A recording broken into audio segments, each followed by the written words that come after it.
Good morning, everyone. Prior to the start of the meeting, Tame Pukaya Kamata will be sharing a blessing and a Bible reading. Thank you.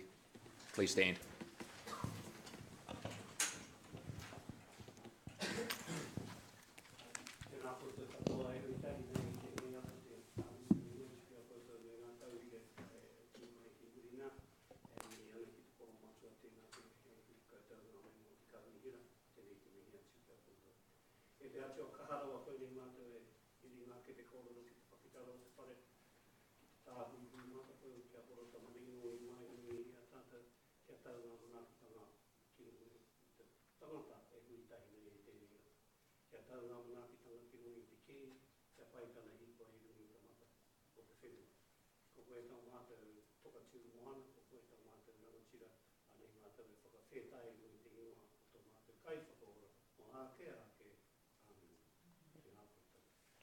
Morning. The Bishop is not here and she's left a reading she'd like me to read, and so I'm going to do that on her behalf. And it's from the book of Proverbs, and it's about wisdom. Wisdom is a fountain of life to one who has it, but folly it is the punishment of fools. The mind of the wise makes their speech judicious and adds persuasiveness to their lips. Pleasant words are like a honeycomb, sweetness to the soul and health to the body.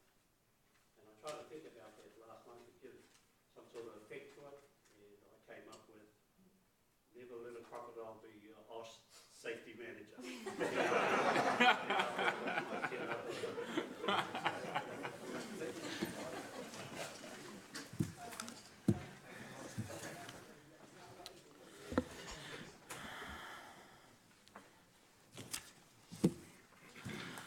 Okay, so we'll declare the meeting, council meeting, Thursday the 4th of May 2017 open. It's 9:34. Firstly, I'd like to welcome Richard Walker and the journalism students from Wintec, so thank you for coming. And we wish you the best for your upcoming careers, and be kind to us politicians. And staff. Okay, firstly, apologies.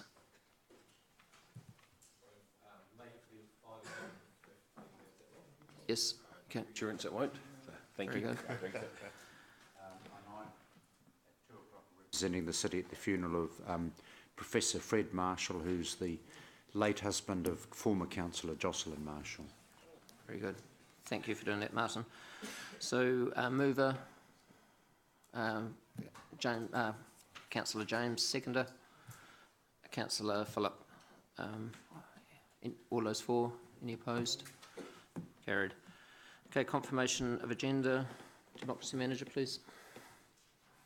Thank you, Mayor Andrew. Good morning, everyone. Just to note that item 6 and item C2, which are elected member briefing notes, were circulated under separate cover, and they do now form part of your agenda. Okay, if we can have just a bit of flexibility on order today, because there are people in the public who have come from out of town, so there may be a little bit of moving around, but I think we've got I think the Democracy Manager's got it pretty well rocked. So a mover, please. Councillor Mark, a seconder. Councillor Leo, all those for? Any against? Carried. All right, declarations of interest. There are none. Okay, public forum. Thank you, Democracy Manager. So, public forum, our first speakers today are representatives from One Victoria Trust. So if I can ask Aaron Chisholm, its Chair, and Charlotte Isaac, Trustee, to come forward, please. You have 3 minutes to speak. Thank you. A bell will time after 2.5 minutes, and then again at the conclusion of 3. Thank you. Cool. Thanks. Thanks for the opportunity to speak, and we're actually quite excited that you guys are interested enough to ask for this report anyway. I'd like to thank the councillors who came down and had a look at the meteor, and hopefully now you understand what a big project it is and what a significant project we've embarked upon. Also like to welcome any councillor who wants to contact us and have a look through, to come down and have a look. I've got just some bullet points because Sean's report is actually quite thorough. So, the most important thing that I want to get across is that we've come back today to report on what we're doing and where we're at, and we're not here to ask for money, and we're not coming back grovelling for money. We're just, this was initiated by a councillor who has some faith in us and feels that we actually deserve to have our project looked at. There's a mention in the report about the asbestos. We knew about that there was a history of asbestos in the building, and we actually had it thoroughly tested. The areas where the asbestos was actually found were quite small and quite minute and were missed during that testing. So just to make sure that everyone understands that we did everything we possibly could. An update on the money, we've actually received a grant from Grassroots Trust of $30,000, which you may or may not know about. So that now leaves our shortfall at $26,000. So we embarked upon this project to do the strengthening. That was part of the requirement of the GISP from council, and the reason why the project costs $1.2 million is we decided that this was actually a perfect opportunity to upgrade the facility and provide better access for people and better facilities for our users. On top of the raising the capital, which is in the report, council also set down a number of KPIs for us. And just a quick example, in year one, we were supposed to get 5,000 people through the door, and we actually got 18,000 people through the door. The totals on those figures from the 3 years that we've been operating, the KPI for the actual people through the door was 22,500, and we've actually had 61,000 people through the door, so 61,000 members of our community. So we've met all of those numbers, and I actually am really proud of where we are with the meteor, and the small amount of stuff to do with the money has actually been an opportunity for us to shine the light on how well the rest of the operation has gone. The financial implications from the capital works in no way implicate the running of the building. The running of the building and those budgets are totally separate, and we've not ever used the cent of our operating budget to add to the capital works. And I'll stop there. Questions? Anything you'd like to add? Okay, questions? Just on the, so it's 56,292 outstanding. You've got 30,000 from the Grassroots Trust? Yes. What other applications are out there for this particular? We've got an application with WELL, the ministry who supplied the grant to us, the major grant, has been in contact and interested in talking about it. They did indicate that they wanted to essentially see council's position on it before they would receive another application, basically, to receive funds. The ministry did? Yeah. Okay, and how much are those grants for, have you applied for? Will that cover it if they come through, and what's the timing on that? Yeah, they will, but the position's a little bit more complicated than is on the paperwork because we have cut lots and lots of stuff. Right. So if at any point we actually receive slightly more funding, all we're actually going to be doing is completing more of the works. Right. Perfect example is this weekend we've put a call out and we've got members of the community coming in to do some painting.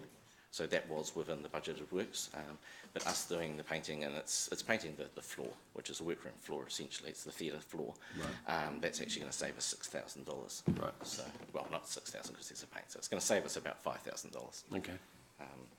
Yeah. So yeah, if more money does come in, it's actually just going to open up lines that we've actually closed off really. And when do you find out about Wells money? 26th of May. 26th of May, which is a bit late for you guys. Yeah, considering we're opening on the 18th. Ah, yeah. Okay, thank you. Okay, thank you.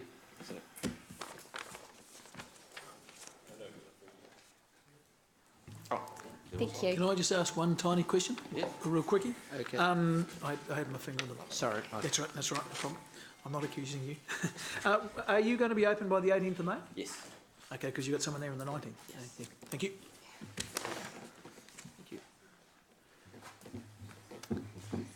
Thank you both. Our next speaker is Christina Campbell. She's speaking to a public excluded item, which is a recommendation from the Finance Committee to Council. Thank you, Christina. Good morning, Your Worship, the Mayor, Andrew King, councillors and others here today. My name is Christina Campbell, owner of 12 Valley Terrace. I would like to make sure all councillors and applicable council staff or anyone else concerned with the stormwater drain issue has received the letter forwarded from my lawyer, which is why I'm here today. I request that you read it in its entirety prior to proceeding with your discussion today. I'd also like to mention, as included in the letter, that I got a LIM updated on the 12th of March after our last meeting that I didn't request. So it had wrong, incomplete additions that I didn't know about, and it said it was a private pipe when the issue hasn't been resolved, and then I got a bill for the LIM. I'm happy to answer any questions you may have, or please feel free to email me or contact my lawyer directly. And I'm looking forward to a prompt, cost-effective solution and moving forward to resolve this issue. And thank you for your time here today. So before I take your question, Gary, can I ask the Chief Executive after this meeting to look into why a LIM turned up when you didn't ask for it with a bill to go with it? So Yeah. I'll ask. Understood. Thank you, Thank Mr. you. Mayor. Yeah. So Gary. Thank you, Christine. Thank you, Andrew. You said that the LIM showed some additions or something that you didn't Yes. ask for or something. So you're saying the additions weren't asked for, or they aren't even there? The additions weren't asked for, and there were incorrect facts with the LIM additions. Okay. Does that answer? Yep. Okay, we probably need to see the LIM. Yeah, I think when you read the report, it's highlighted by the lawyer. Okay, Yeah. thank you. Okay, thank you, Christina. Okay, thank you.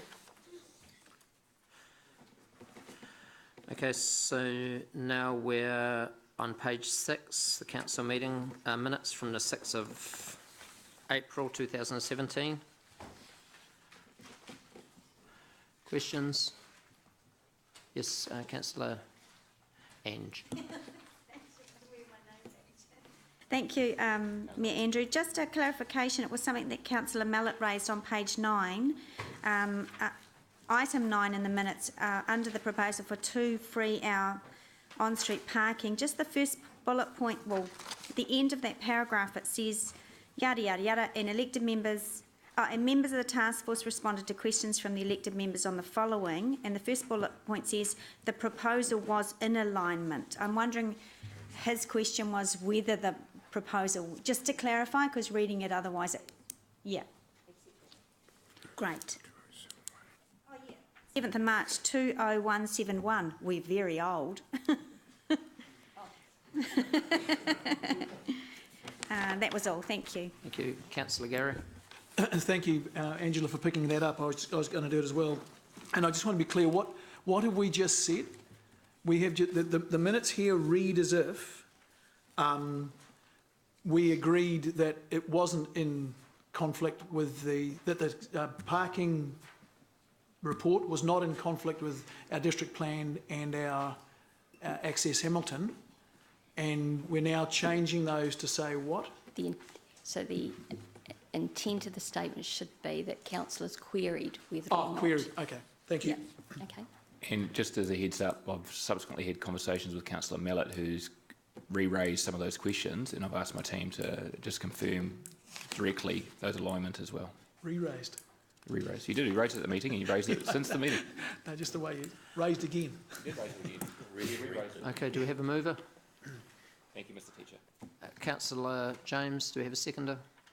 Councillor Jeff. All those for? Any against? Carried unanimously. Okay, item 6, which is page 15.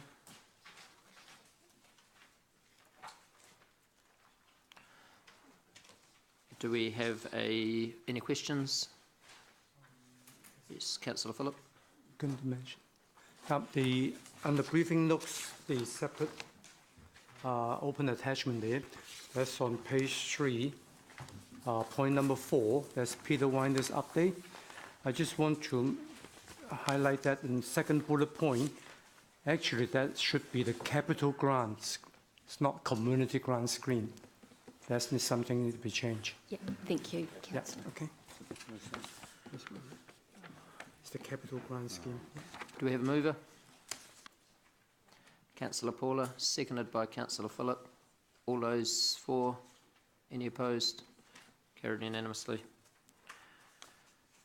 Okay, item 7, which is on page 16.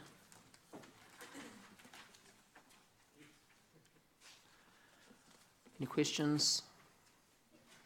We have a mover. Councillor James, seconded by Councillor Ange. Yes. The task force, I wasn't at the briefing, but I'm very interested in being involved in the Central City Safety Plan. Is that set in concrete, that who's on that task force, or is, I'm aware that we don't want to have a committee of 1,000 on the thing, but wouldn't mind the opportunity to get onto it if possible. This is the task force regards the Central City Safety Plan. You can reply. I'll ask the Democracy Manager to. Thank you. So, your point noted, Councillor Bunting, the opportunity to speak on these minutes are to points of accuracy, but I can advise you that a report will be coming forward to the next meeting in terms of proposed terms of reference, so you'll have an opportunity to raise your point Gregor, thank about you. membership then. Thank you. So all those for? Any opposed? Carried unanimously.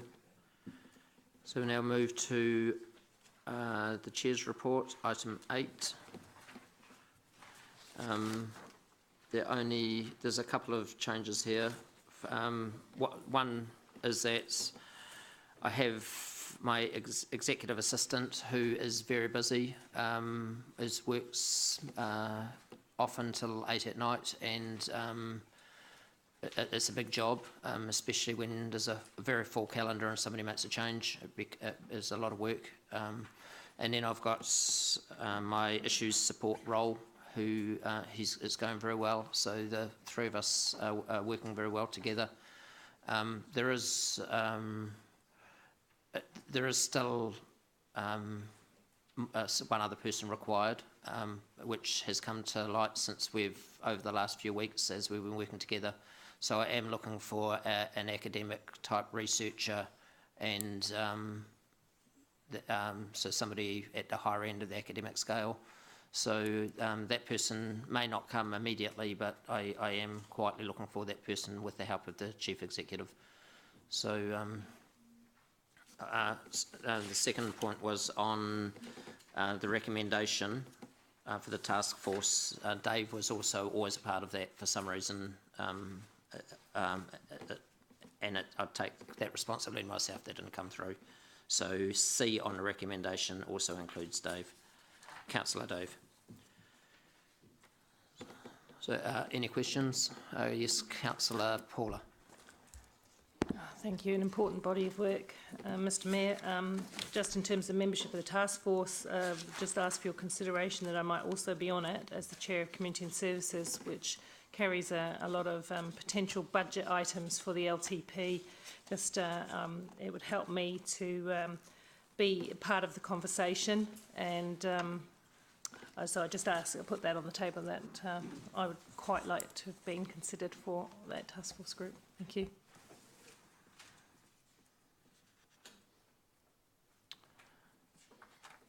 Thank you.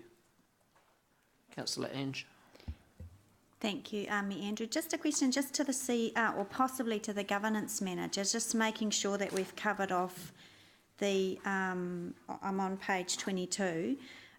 the original motion, intent of the resolution from the 7th of March, because, as you know, I moved the motion to, and originally included a task force group, but we moved away from that. So are you still comfortable that, I mean, I'm absolutely supportive of the task force, but in B, because it says council review, the current council approved, blah, blah, blah. But I note in the terms of reference that the task force is going to be reporting back at certain touch points, so that, does that cover off Yes, that I'm very resolution okay? comfortable that Yeah, the mechanisms provided in the task force address point B of that the resolution, original great. resolution, yes. Great, thank you. Just quickly add, officers supporting the task force will also include the General Manager Corporate, David Bryant, as well. So we'll just update the terms of reference to reflect that. But David will be a critical part of this as well. Okay, No, it doesn't need to.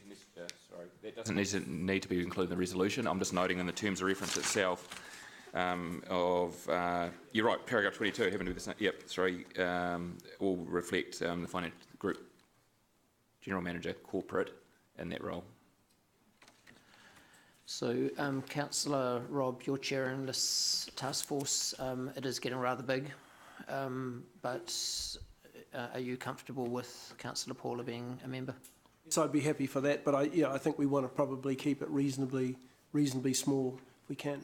Well, it's More than happy to have Councillor Paula on board. very large already. There's with staff and stuff involved. So it's your call. You've got to chair this. So Yeah, no, look, at this stage I'm happy that we include Councillor Paula. okay. Just to add, sorry, after Councillor McPherson's point, sorry. A question. Yes. I'm aware there's a senior staff member that's been involved in these reviews before in this area and been quite helpful, Blair Bowcott. So I'm just questioning the Chief Executive through you, Mr Mayor, whether Blair's expertise and experience is going to be included here.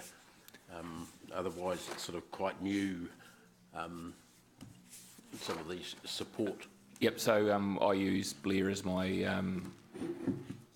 Sounding board? sounding board. I bring him on just about everything that sort of involves these strategic areas. I'm not going to put him onto the terms of reference. I don't think we need to note that. It's just taken fact he'll be involved, providing input. He's already working with David on the David on the budgeting process. He's working with Sean Hickey on the 10-year plan process in terms of levels of service and so forth. So, and there's no issue with any elected members having conversations with Blair about this as well to further their thinking as well. But he will be present at a number of the meetings, topic by topic basis, rather than at all of the meetings.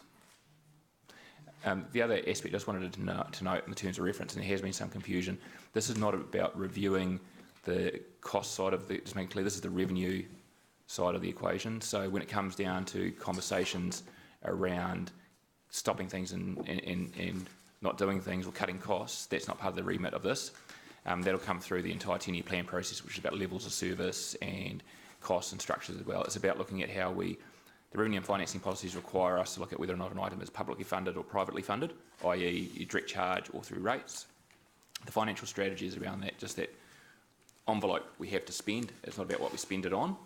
And the other part of it, which is probably going to be enduring but a lot beyond this work stream, is looking at alternative funding options to ensure we do our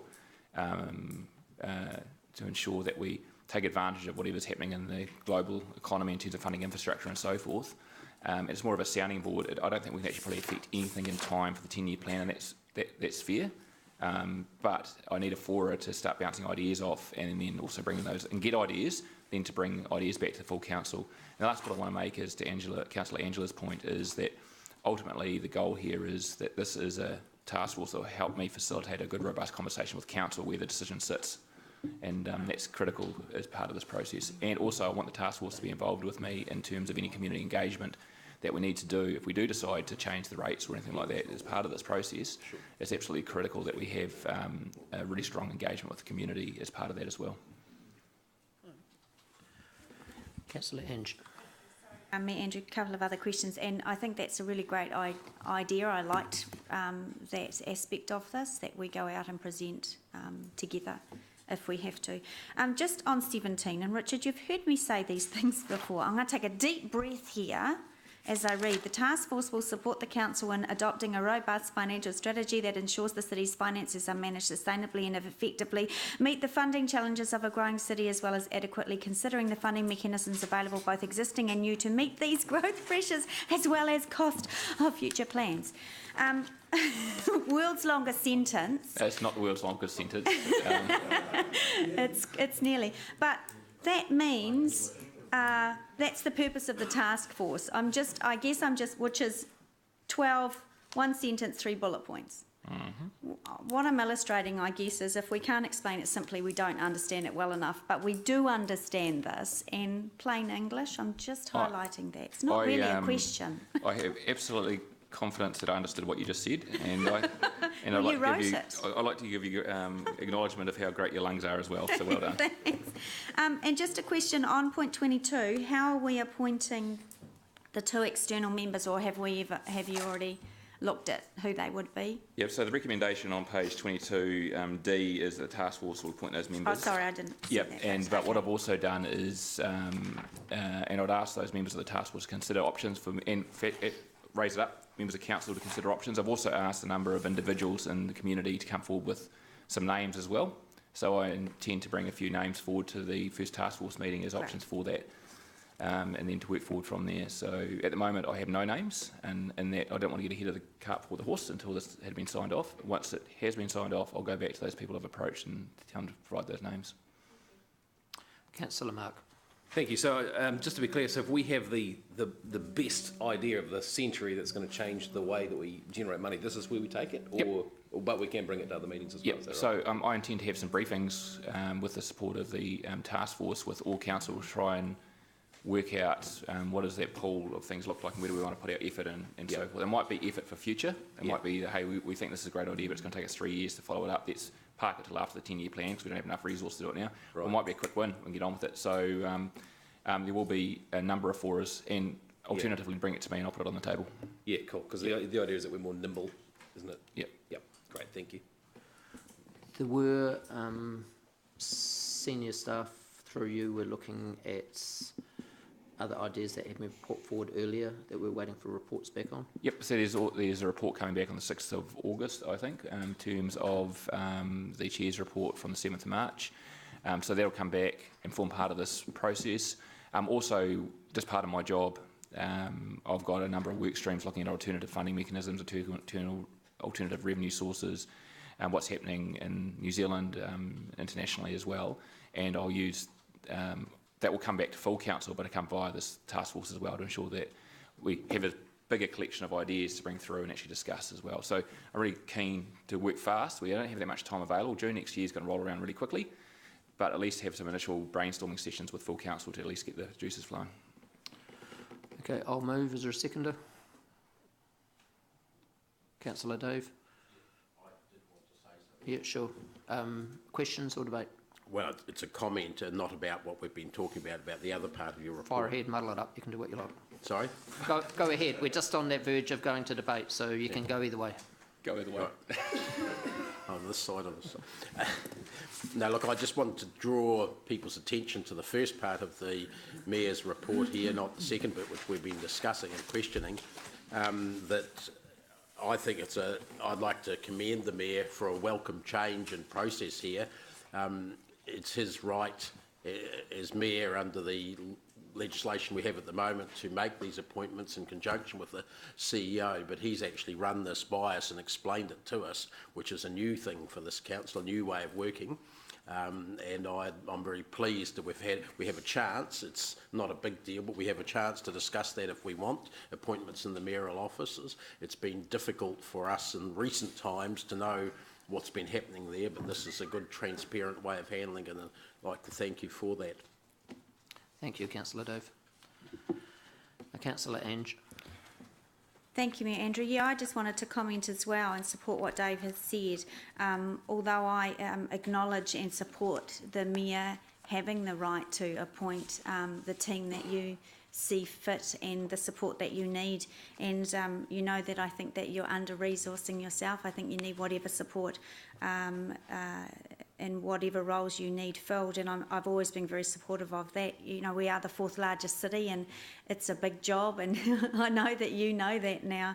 And of course, everyone knows I saw it fairly up close last time, and we all know how much the former mayor worked, and that work certainly hasn't lessened with a growing city. So I fully support your ability and you know, to fill the roles that you see fit. I personally don't think that you need to come to us. I'm a little uncomfortable with that, but I appreciate for what Councillor McPherson said, the reasons why. But I do hope that you know that the support, I hope that the support around the table is here for you, and you are able to fill your office with the people and the support that you need. Thank you, Councillor Ange, for your support. Councillor Deputy Mayor Martin. Thank you. Fully support the observations of Councillor Leary and Councillor McPherson, and I think the role of legislation of an executive mayor of New Zealand's 4th largest city in the big, and all that brings, as the mayor well knows from private advice I've rendered, is important that there's adequate support for the office of the mayor. And I just want to take this opportunity to compliment the mayor's team and our governance staff for the wonderful job they all do on the 9th floor. I think we are richly served by a group who are not operating on any luxurious budget at all. Thank you. Thank you, Deputy Mayor Martin. Okay, thank you for your kind words and support, everybody. This is not a job that I can do on my own. It's a job that we do together, and we may have different perspectives and different ways that we look at things, and it's healthy that we discuss those and bring those out. But it's also nice to know that your heart's behind what we're trying to achieve for the city, which is only good. So thank you very much. All right, do we? I'll move. We've had a seconder, I think, for this. So, all those for? Any opposed? Carried unanimously. And Okay. confirm that was including Councillor McPherson and Councillor Southgate in the task force. Yes, yep. That's right. Yep. Okay. Item 9, One Victoria Trust. So we invite Sean. Thank you, Sean. So we'll hand this over to you. Thank you. I don't actually have any thing to add to the report, and happy to take any questions. Councillor Ange. I was fast on that one, wasn't I? Thanks, Sean. So we've had confirmed in the public forum that there's the $30,000 from Grassroots Trust, and one of my questions was if any other funding had come through, but we now know that hasn't happened. Possibly a question to you or the CE, and I do just indicate, Mayor Andrew, that I do have a motion that I'll test with the members. If Are you okay if we get your motion up? yeah, could I just check? Oh, I'll put it up, and then I just want to, some advice from the CE just on some of the wording. So the motion, I'll just read it. So we'll get it up without a seconder, and then that leaves you open to. Just A, that the report be received. It's an easy one, Becca. B, that council underwrite One Victoria Trust $26,292 for the, and the wording's a little bit clumsy, for the additional building work required as indicated in the report. And C, and this is where I'll need some advice as well as an extra bit, that the grant be listed on the risks and opportunities schedule, because I don't know if we actually have to say that in a motion.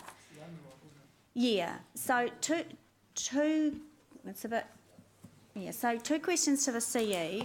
First of all, do we have to put C in there, or does an unbudgeted item just slip into risks and opportunities? We've been inconsistent on that front. We do it and we don't do it. But in the end, anything that we do that is unbudgeted gets captured on the risks and opportunities as a matter of course to report through to the Finance Committee. So you don't need to do it. It will happen. Okay, and just possibly preempting some concerns around the table, would there be a way to word in there, can I what was it? Can I ask it to Councillor McPherson to?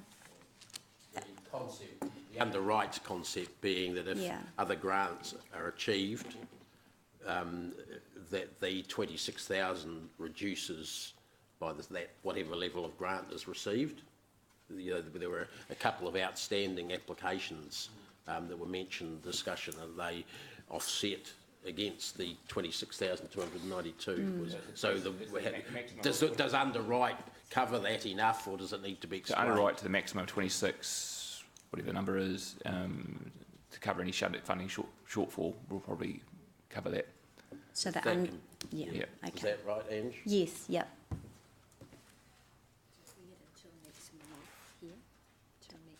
Okay. Yeah. So that's the motion that I'm moving. Councillor Paula. To flag, I hadn't heard about this motion, but I'd be happy to second it. The question was, but I think you've answered it. So, as the money comes in, the amount we need to secure through underwriting will drop. So, with the fundraising opportunities that you have ahead of you, the buy a brick and the buy a mural and all these other cost-saving things that you're trying to do, plus the grants you're seeking, you may not require it. Okay, that's yeah, that's fine. Thank you. Councillor Dove. I think if I could just explain the concept, I think there are a couple of specific one-off applications that were in the pipeline, that should cover it, but if they're doing ongoing fundraising, that should be extra, you know, sell a brick or whatever like that. So it was not meant to claw back the 26,000 for the next 10 months or something. That's right.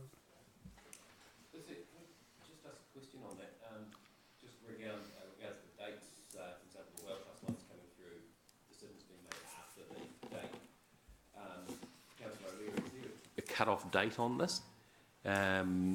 Because if Well Trust isn't going to come through in time anyway, so do we just write that off already? Do you understand the question? Or is it too long and complex? Do you want bullet points? I do understand the question, Councillor Bunting. Staff manage the resolution, so I think you'd have to ask them. I don't know whether tomorrow we get the chequebook out and we write a cheque. So I'm just wondering what the date is that we're likely to... I guess the funding sounds like it's, I mean, these are emergency situations perhaps, and they've got a deadline of 19th of May, and the Well Trust was the end of the month, wasn't it? So I'm not... Yeah. Yeah, it's a good point. So I'm not sure, how do we, once the resolution goes through, do you get your chequebook out, Mr CE or Sean, or how does it work? Sorry, I was dealing with another issue, Or your EFTPOS card or something? It is the task at hand. Sorry. I just don't know how to work through it without a voice, so we'll have to do that. Because the objective is to get them to open on time, right? So ultimately, if we have to honour, if this resolution goes forward, and I've got another point I want to raise, and there's 15 grand outstanding, then we'll just make it happen. You know, I've got a team of people that will just pay. Yep, that's right. Yep. So, but the challenge, carry on, Sean. Well, I'll just add, we could put a end date on it, so we could say, put a date of, say, 30 September, for example, has been the last, you know, time or something like that. Yeah, sweet. So the point that I was, sorry, my apologies for walking down seeing Sean during the meeting. The challenge I have is the deed of gift that we have in place with the trust. Basically has a clause in there where we've agreed and signed up contractually that no additional money will be spent by council other than the $75,000 initial payment. And the challenge is whether or not we need to put something in the resolution to amend the deed. And so it's getting to I'm not trying to be difficult, I just want to make sure it's tight. And that's the challenge I've got in place as well. Councillor Dove. Perhaps the resolution, if I could make this a comment there, could refer to the additional work required over and above that envisaged in the deed of gift. Because the General Manager's highlighted additional work that was not known at the time, except perhaps the asbestos, though that wasn't quantified. none of those three items were quantified when the deed of gift was written up by council and agreed to by One Victoria Trust. So I'm wondering if you could tie your wording back specifically. This relates to the additional work unforeseen at the time of the deed of gift.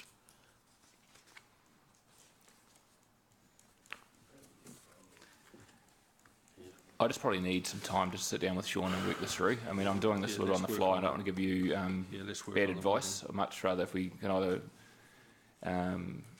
take another item and Sean and I talk about it, or we take a break, Mr. Chair.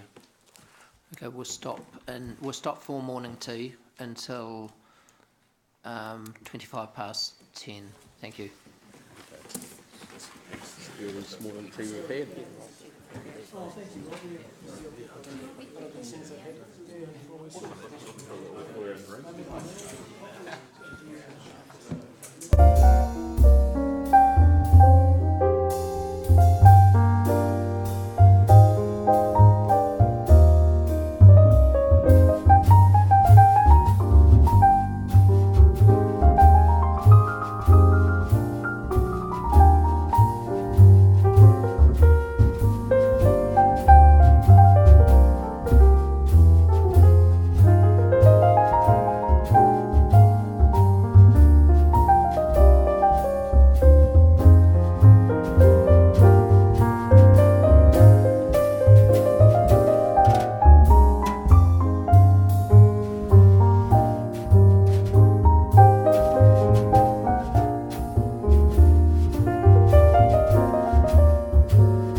The General Manager has updated. They're in the room. 2, 3, 4, 5, 6, 7. Yeah, Should far away, Richard. Excuse me, everyone.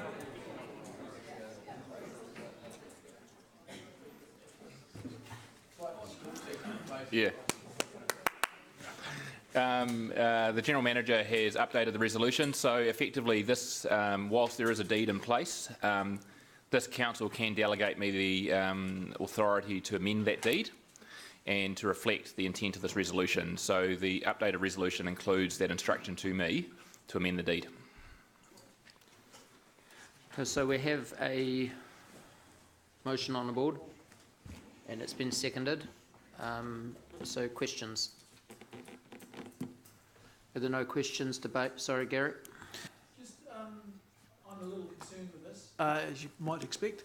The Trust have advised us that they don't foresee any problem with getting the cash, and to the extent we underwrite it, there's a, I don't want to overstate it, a likelihood, I won't say a strong likelihood, that some funders will see, there's an underwrite here, and so you might find well decide there's a better recipient because someone that they weren't going to give a grant to can now get that because one trust will get the money from the City Council.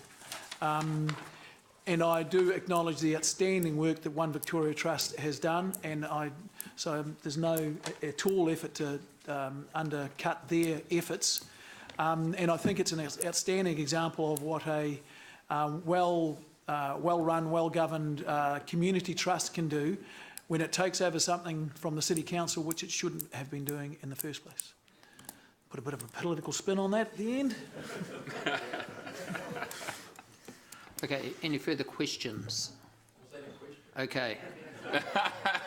Paula, are we into debate now, Paula? Or? Debate? Yeah, Okay. I'm in debate, but Angela's the mover. She may want to speak first. Indeed, I do.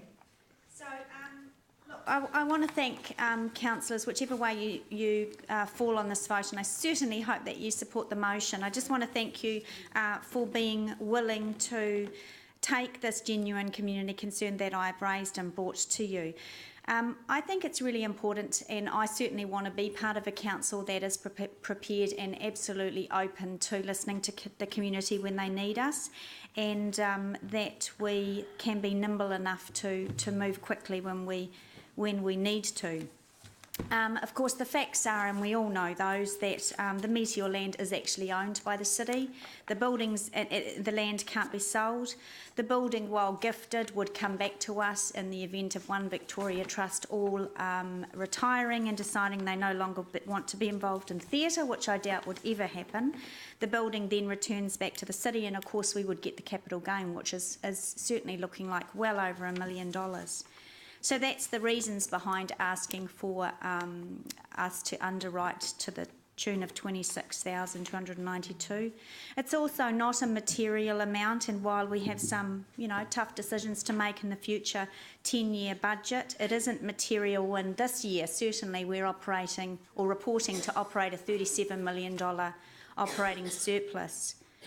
So I hope that you support this. One Victoria Trust are outstanding. They have annihilated the KPIs that were set for them when we gifted over this theatre. And like Councillor Mallett said, I have always believed that the community in this space does it much, much better than us. We're exceptional audience members, but we're not exceptional at running a theatre.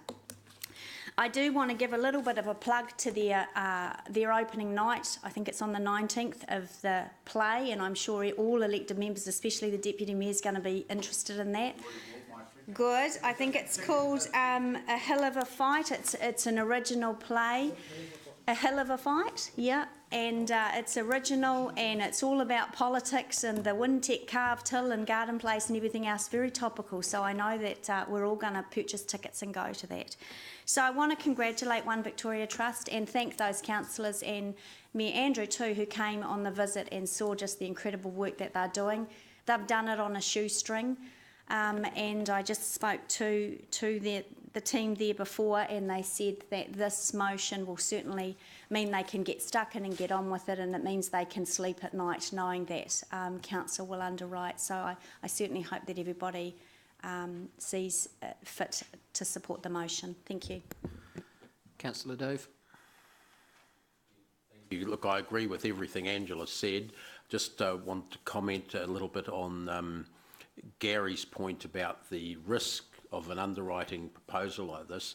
I think we should acknowledge that there is a slight risk that someone could see that as a way out of not giving an extra grant or a certain amount to the trust.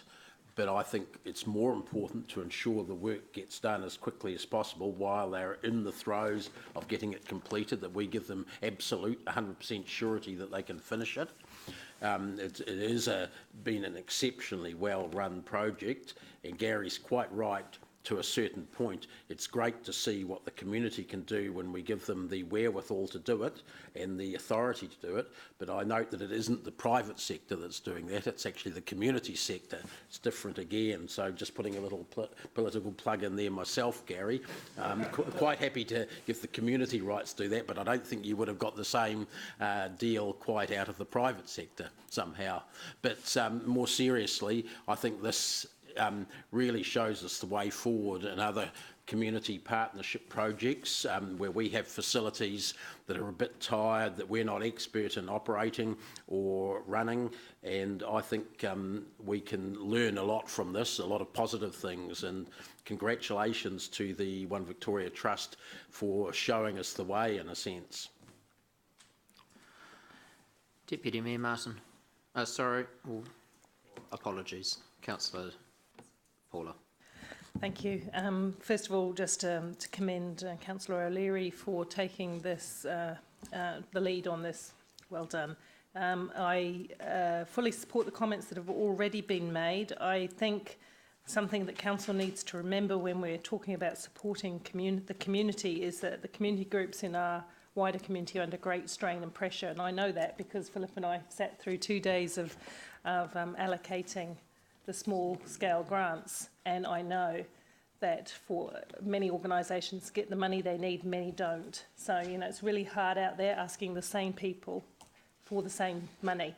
But notwithstanding that, the Meteor have done a fantastic job for a long time, not just most recently when they discovered this new work to be done, but they've been doing fundraising. I thought it was it was a fun day, but a bit of a sad state of affairs when one of our most productive theatres had to run a cake stall earlier in the year. I made a cake and it sold for $30. I was quite pleased because baking's not my strength. But you know, in all seriousness, we need to get beyond that so that the major assets of this city don't stand or fall on cake stalls. They've got to exist and be strong. I mean, what we get out of that theatre is immense. The range of activities, not just standard theatre, but you know, you've got Trees Over Meteor and Trees at the Meteor, which is really awesome, and lots of use of that space. So yeah, so I'll leave it there, but just make the point that as we go forward as a council, we do need to consider what our part is in supporting key community assets and not leaving absolutely everything in the hands of trusts that struggle to and are competing for the same funding as a lot of other community organisations. If it's important to the city, we've got to step up and support things. Thank you.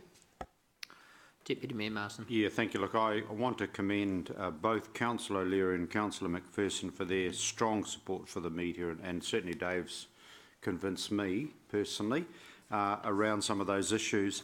And I'm supporting this, and obviously, of course, I'll be going to one hell of a fight for some tips, historical tips of how you run debates and do stuff. And isn't it wonderful? It's so wonderful that we have theatre group that reflects on our local history and gives the richness to the Hamilton Kirikiri tapestry.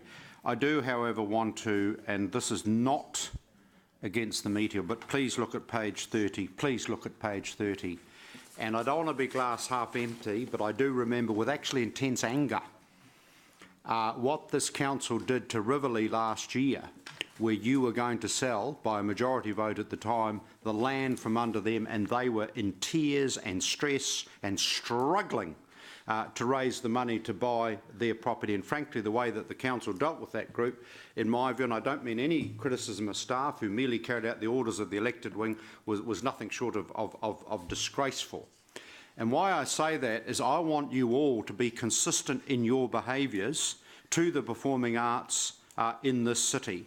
And I think if you look at the chart, I think the meteor correctly is landing, and I think we're doing the right thing by the meteor. I think Clarence Street Theatre roughly is correctly landing, and I do acknowledge Riverlea Theatre, at least because they bought at a subsidised rate in the end, thanks to Gordon Chesterman's investment, intervention and advice and lobbying, and I praise him for that. They've landed because at least they've got an asset in terms of fundraising. But come with me at some time, folks, to their car park. I will take you over Riverlea, because I want them, if you're going to be looking at the performing arts, folks, when they're ready for their fundraising, let's be consistent. So I just say that from the bottom of my heart.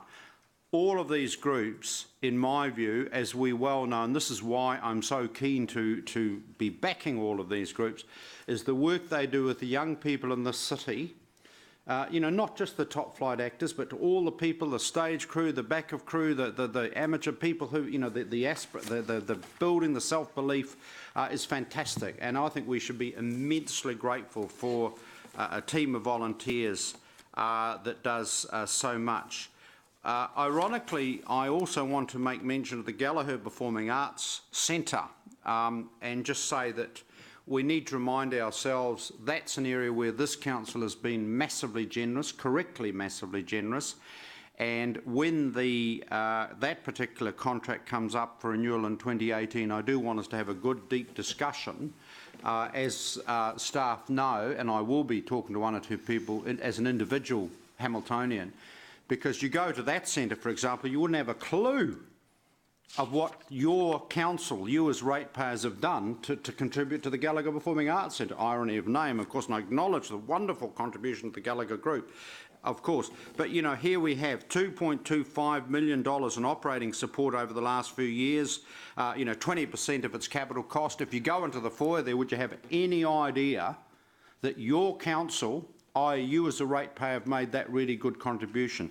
So what I'm saying across all of this, colleagues, if you look at page 30, actually, within very tight budget constraints, we haven't done too bad as a collective council, and the ratepayer hasn't done too bad in trying to support the performing arts of the city. So when we come to our LTP, I'm going to look to a really good, vigorous discussion about how we can maintain that support, do better. But finally, let me absolutely thank and congratulate the Meteor team, you know, all of the team down there for the wonderful work they do. And I think this is a very good motion to try and help them finish the work. Thank you. Councillor Mark. Thank you. This is a really interesting debate because on paper, we're considering an application for some money that wasn't applied for or asked for by a trust that's likely to get the money anyway, after we've already put a cap on it, and we're making we're going to great pains to make sure we can get them this money. And under normal circumstances, I would err on the side of Councillor Mallett, in particular, picking up on the point that Councillor O'Leary raised, that it's not a material amount. To me, every dollar is a material amount. that we do spend. So I really would hate to see be a part of a council that says, oh look, it's only 26,000 in the grand scheme of things. It's a lot of money. I haven't got that sort of money.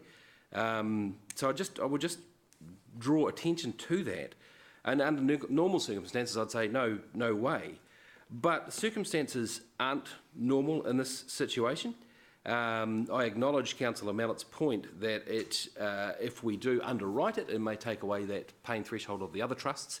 But having sat on other trusts, it actually tends to work the other way, in that if a councillor is saying, well, yeah, we'll underwrite it, we show support to the project, it'll actually stimulate those other grants rather than relieve that tension that they may feel.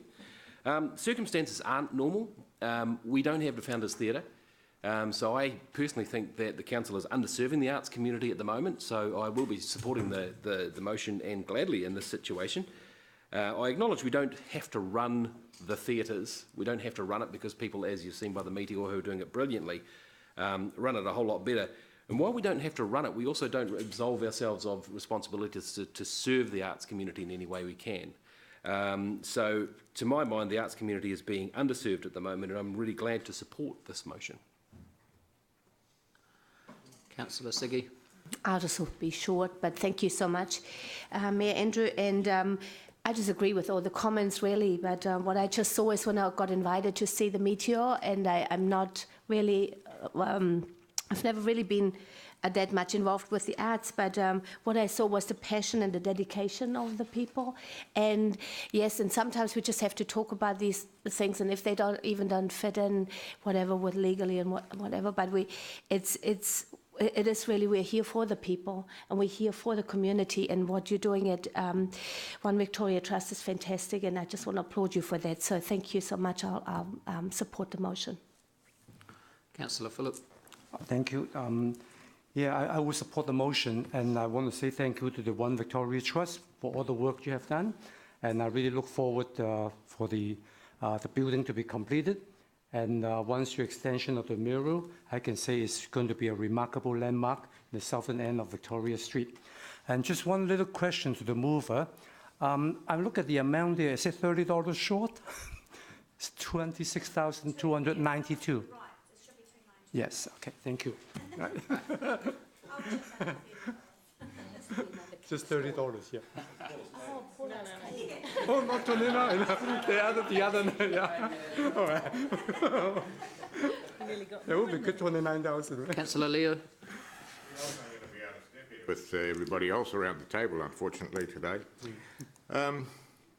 When I look at the report there on page 30, paragraph 19, the Trust were fully aware of the building condition and the need for seismic strengthening. And then on paragraph 22, of course, it's come in as the seismic strengthening for structural changes coming at 35,451. What I'm not too sure, of course, is, and I should have asked this during question time, is what will this bring the theatre up to? Will it bring it above the 34%, which we're looking at? Yeah, I'm going to actually vote against this motion, because my concern is of course, we don't want to be seen as the bank where people come to when they're short of $1. And we had the presentation earlier on in the public forum where Aaron Chesterman said, I'm not here to ask for money. And yet we're saying to them, here's 26 grand if you can't pick it up or well. So I think, yeah, on this occasion, I'm going to vote against the motion. Okay.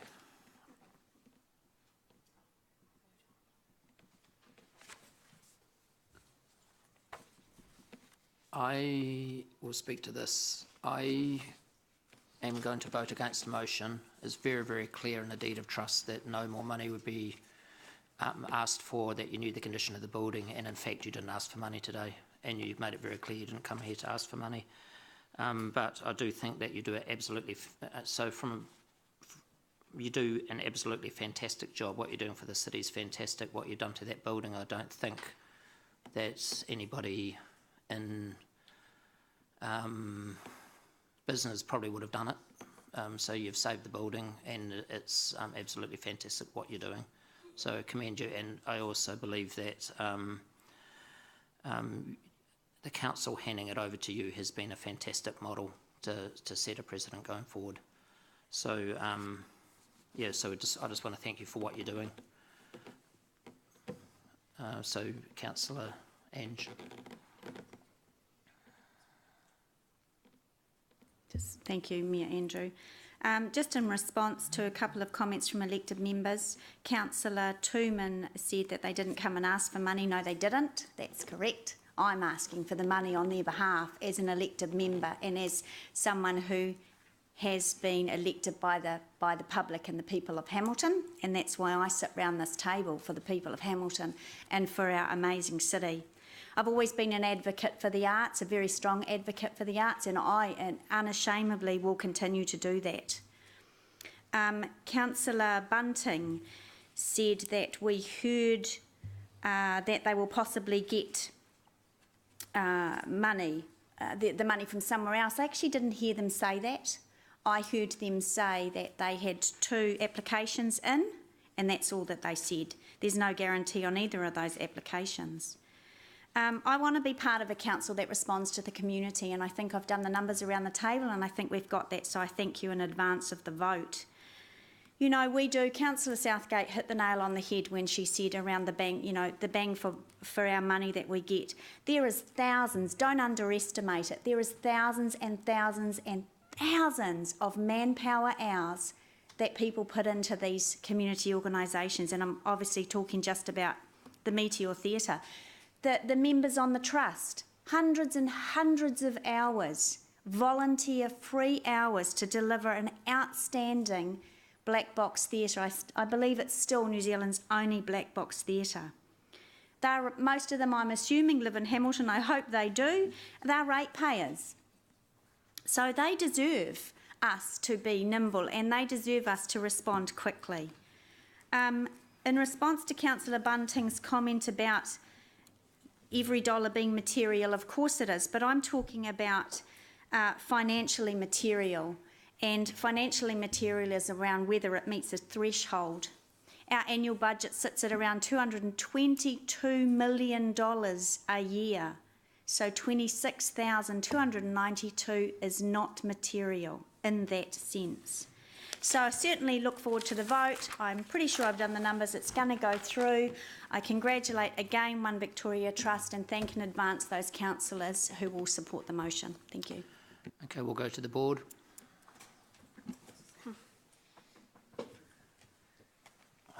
Sorry, I've made a mistake. No, you didn't.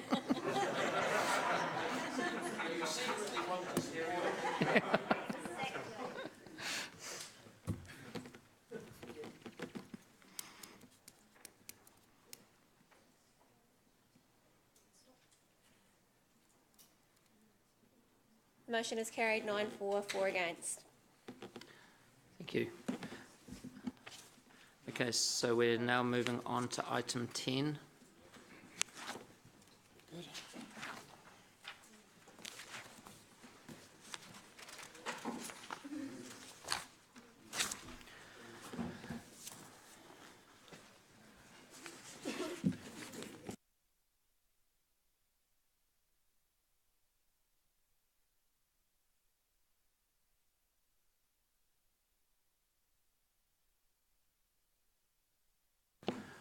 Okay, Blair, could you introduce Peter, please? I think we know him, but there's members of the public here as well. So. Thank you, Mayor Andrew. Yes, with me is Peter Winder, an independent consultant who has been supporting our council on with Waipa and Waikato for the last couple of years on our journey with the Waters shared services proposition. So Peter has provided both technical and governance advice to the councils and both the executive and the governance level as we work through this journey.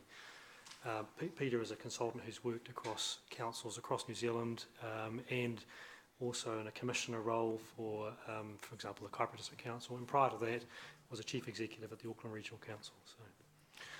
So councillors, today this report is a follow-through from the resolution council passed on the 13th of December, which was to re-examine some further information on the Waters shared services proposition. That information is presented in the report today. There was a workshop which all bar 3 members were able to attend on the 13th of April. Those minutes of that workshop are contained in the agenda today, so I won't go through those. The report covers off the options for sub-regional collaboration across the 3 councils, being Waikato, Waipa and Hamilton. It summarises the information that the governance group, comprising of Mayor Andrew, Councillor McPherson, Councillor Mallett, along with the executive team, have worked through, and recommends to Council that a shared waters management company be the preferred model for Hamilton City Council to then discuss with Waikato and Waipa in terms of the waters delivery. I do note that the shared waters management company model is extremely similar to the model that Waipa District Council identified as their preferred option late 2016. If Council supports the resolution today, which is to identify a shared waters management company model as its preferred, the resolution also authorises the governance group to then recommence discussions with Waikato and Waipa councils to agree the preferred model, and assuming that preferred model is agreed, to then also prepare a consultation document to come back to Council for approval. That consultation document would then be the basis for public consultation in the second half of this year on the waters change. And following that public consultation process, it is anticipated that, assuming the councils agree with the final proposition, that the process of establishing the entity could commence in 2018. Happy to take any questions, Mayor Andrew. Okay, we'll go to Councillor Rob first, if that's all right, Rob. Thank you. Yeah, thanks, Chair. Look, I've got an amended motion, a slightly amended motion to replace the staff recommendation, and it might be appropriate if that goes up now, even though I won't necessarily talk to that. I have got a number of questions which I'd like to ask of Peter and Blair, but if that motion would like to go up. Perhaps if I just briefly explain where the changes are in that motion from the staff recommendation. Thank you.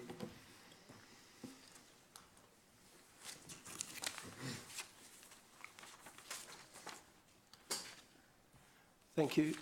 The aim of the wording changes that I've made is really to put the journey at this point on a clearer course, to try and find some common ground with the other 2 councils. So if you go down to B bullet point 2, I've just made a I've got slight different. Yeah, okay. B2 to select. That's Councillor. I think that is the recommendation as drafted. Oh, is it okay? In my report. So it's different wording because Wes has got approved in the Alps paper and Rob's got select. No, I've got agrees actually in mine. So the word select is different to mine. 3 of them in there. Hang on. Oh, there we go. Okay. Okay. So my changes start at B2, and I've got agrees to a shared waters management company as the preferred model for the Hamilton City Council to continue discussions on waters sub-regional collaboration. And then in part 3, it then has the words after Waikato and Waipa District Council on a mutually preferred collaboration model. So what I'm trying to do in the motion is trying to move this whole process along a little bit so that we actually reach agreement with the other 2 councils before we actually get involved in doing some of the work around where the cost savings might be, where the comparisons might be with Wellington that are either valid or invalid to us, and where we think some of those risks might lie. And then finally, once they've reached mutual agreement, is then to get that information that is still to me anyway, wanting so that we actually have evidence in front of us as to where this preferred model is going to actually take us. So, councillors, Councillor Pascoe discussed these changes with me, and I'm very happy they actually reflect the intent of my report and the intent of what I had seen happening. His wording, I think, just helps make it even clearer. Okay, thank you. Yep. Okay. All right. Well, I've got some questions to ask, and maybe some of those questions are still on the to-do list. But I think it's important that, given that we're likely to, if we do approve this motion, we're saying that this is our preferred model. I would also like to make sure that we've identified and at least tried to cover off any questions, and I'm sure that other elected members may have questions too. So the first questions I've got is, to date we haven't really quantified what the cost savings would be in this model. I know in the Cranley report we had quite detailed potential cost savings that we would have from an asset owning model. And also they put in some from an enhanced shared services, but this is quite different to the enhanced shared services as I see it. So, and the Morrison Lowe report, which of course is where we appear to have got some steam for this model, which was done for Waipa, was quite short on cost savings. Am I correct with that? And are there cost savings, and do we know what these cost savings are, or is that on the to-do list? That is on the to-do list, Councillor, and I think paragraphs 58 to 60 of the report do discuss at a very high level the opportunity that this financial and non-financial benefits opportunity presented by the Shared Waters Management Company. The governance group were very conscious that we didn't want to go and spend a whole lot more money and model things such as financial models when we needed to talk with the other councils. However, at a very high level, the governance group were happy, and we did work this through with Peter as well, that a number of the benefits of the asset owning model could still be obtained by this model, with the exception of the debt optimisation, because the debt optimisation was something that sat within the asset owning CCO. Notwithstanding that, it doesn't preclude a council from optimising debt within their own approach. So, for example, one of the councils, such as Waipa, which has lower debt, could choose to change their approach to how they use debt to fund some of the activities, and therefore optimise the debt in their own situation. Okay. All right. Do you think that there's a potential for that there is a potential reputational risk for Hamilton if we go ahead with this model, and the other partners refuse or fail to maintain standards that Hamilton would regard as necessary? Because the reason I ask the question is that consumers will look to the company, which will be owned by the three councils, and they won't know the full detail of whether it's an asset owning or not asset owning, and indeed probably won't even know what the difference is. But there could potentially be reputational risk for Hamilton. My concern is, could there be reputational risk for Hamilton if one of the other partners don't come up to the plate and maintain the standards that we already have or will expect to get from the management company?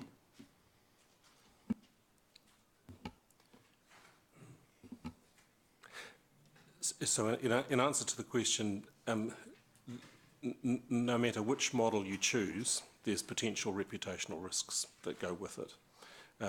And first and foremost with this, unless your partner councils are prepared to work on the same model, then we're left with the status quo and you continue to manage it all yourselves. So there's still quite some way to go to test whether or not the other two councils would be prepared to progress with the shared services company that's proposed here. In terms of the detail of the model, one of the things that's provided for here is the potential to agree regional standards, which is a significant way to reduce the risk that you've identified. If each of the three councils agree to the same regional standards and the company is working to deliver those in each council area, then the risk of reputational damage is reduced. But equally with this model, it's very clear that each of the three councils would remain responsible for the assets and the delivery of services, and you would continue to bill people for the provision of water either through rates or direct charges. So the company will need to work would need to work incredibly closely with each council as your trusted advisor to ensure that it delivers the level of service that you expect and that ratepayers receive the level of service that they expect.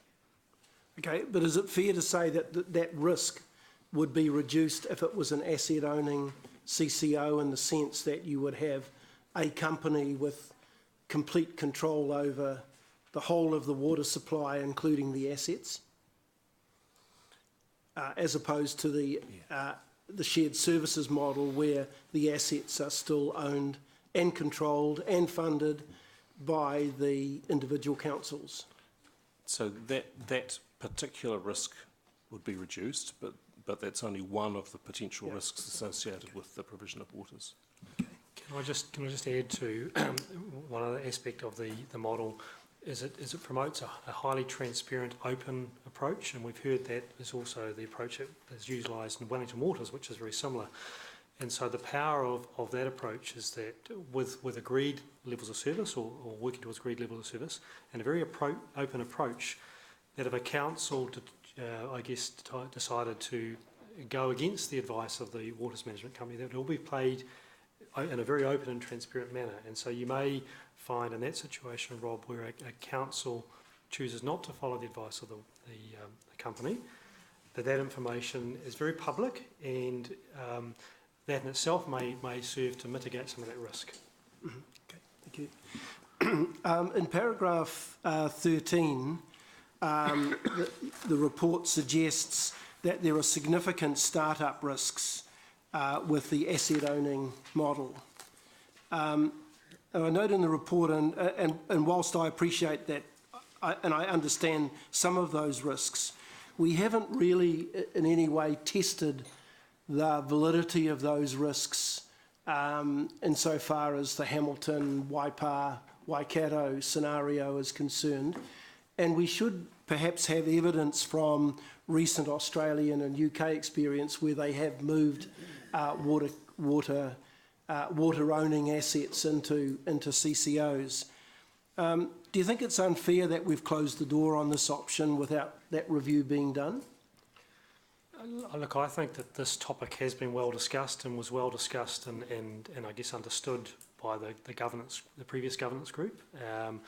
And it certainly has been a topic of conversation subsequent to the election, and particularly both with the Hamilton governance group and also with Waipa in terms of why they have moved to the position they have, which was around, I guess, the differing levels of asset information and condition of assets of each council, and the challenges that presents in terms of where any joined-up entity would focus its efforts, and therefore the relative benefit of the entities working together. So the reason we identify it as a major risk is that Hamilton has high growth.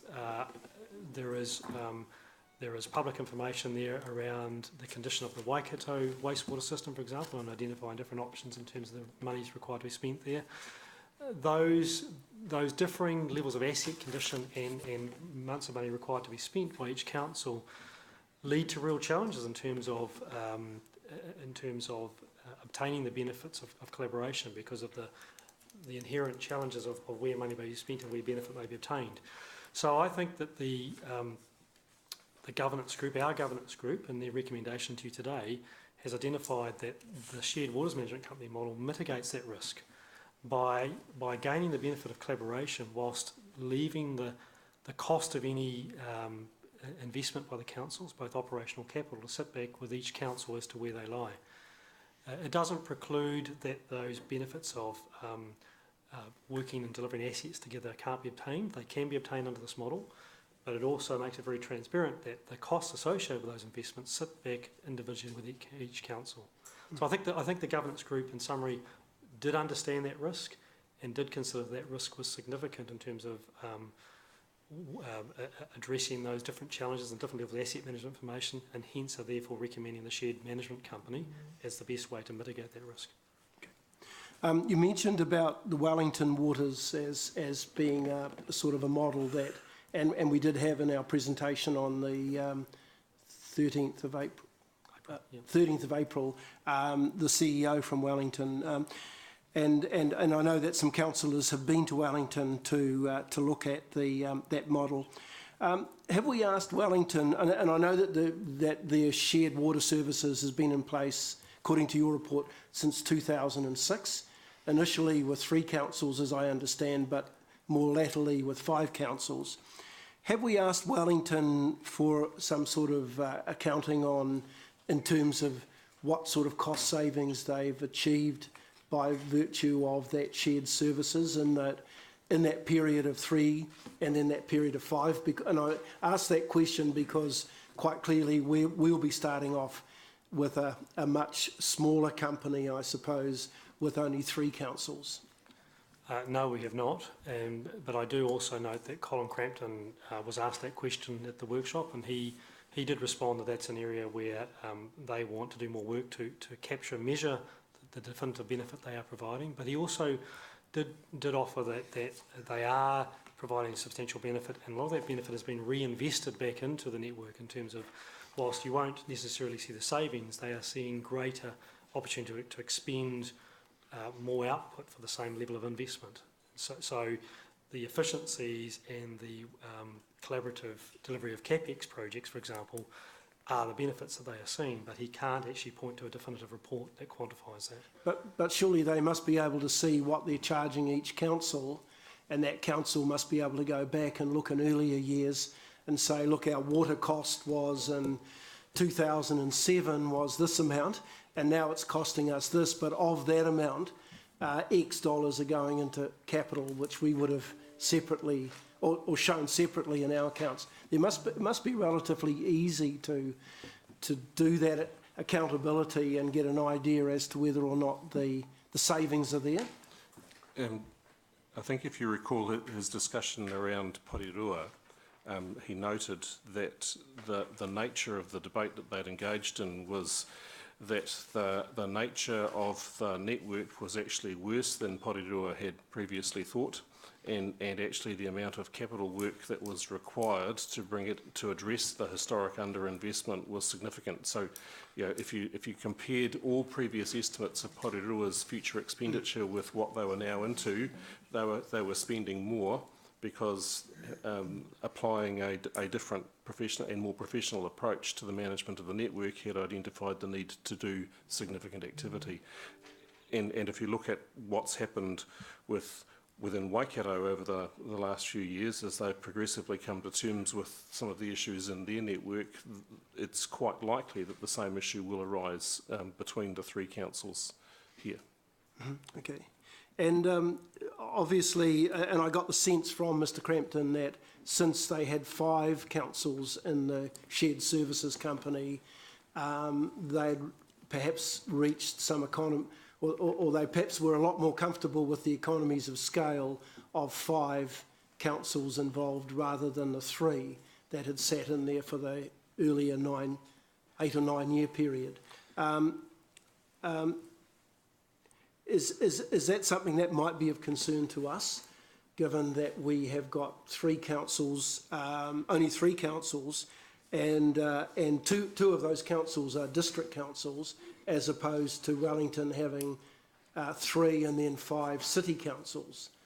So I could see the operating issues around the water for a city council perhaps being, you know, with the scale being closer, you know, with the economies being closer than it would be with the district council. So I guess my question is, do we see some challenges in terms of our smaller size compared with Wellington, and also the fact that we have got 2 widespread district councils as our second and third partners?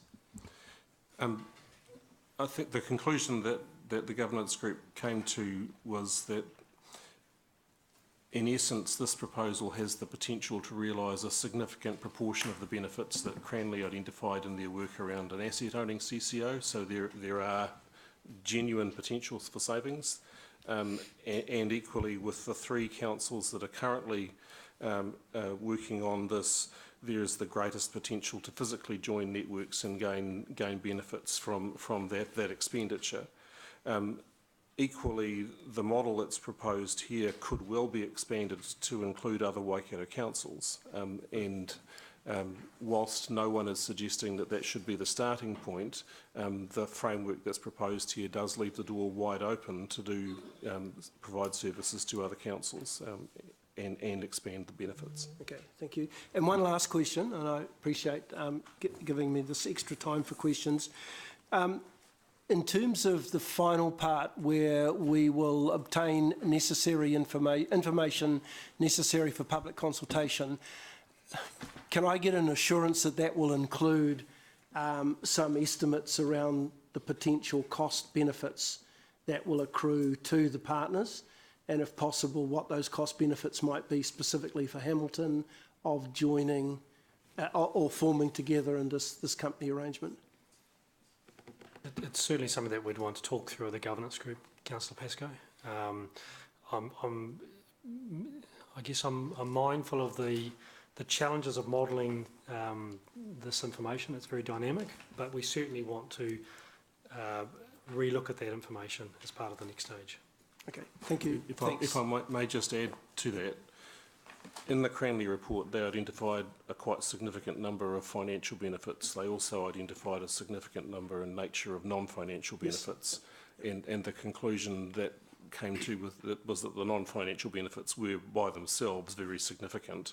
That will remain the case for this. Yes. I think it's important that everyone keeps that in mind. Yeah. Yeah, absolutely, no doubt about that. I guess my question, though, is around the financial benefits, which I think are also of concern to our ratepayers too. Yeah, thank you. I think just one last comment on that, Councillor Pascoe. I'm very mindful of quantifying financial savings, which may then actually be reinvested back into the waters business. So it's a, and we've heard that example in Wellington. And I guess the demands on the water business are dramatically increasing week by week, and we, the compliance standards, healthy rivers, etc. It's a dynamic area, and I guess we need to be very careful not to overpromise. We absolutely understand the non-financial benefits. We understand there are significant financial benefits, but it's how those would be applied, and I guess what expectations we would deliver around that, which is the element of challenge that I'm just flagging. Okay. Thanks, Chair. Thank you. Councillor Paula. Oh, just a couple of quick ones at this stage, because some of them, my questions have been answered roundabout and what came to the table through Rob's questions. In terms of the financial resourcing implications on page 38, it is assumed the setup costs, and those, because this is dragged out a little bit, has gone a bit higher than anticipated. When the new model is in place, we'd expect the savings to kick in fairly quickly, right? So in the long term, the savings should offset the costs in establishing this and go forward from there. So this is just getting started, right? Correct. I mean, there are quite substantial establishment costs, yeah. and they are identified in the various reports we've received. So, yes. The reality is it's going to be establishing a company which will need its own systems and assets and bits and pieces. But longer term, the financial benefits will considerably exceed those initial costs.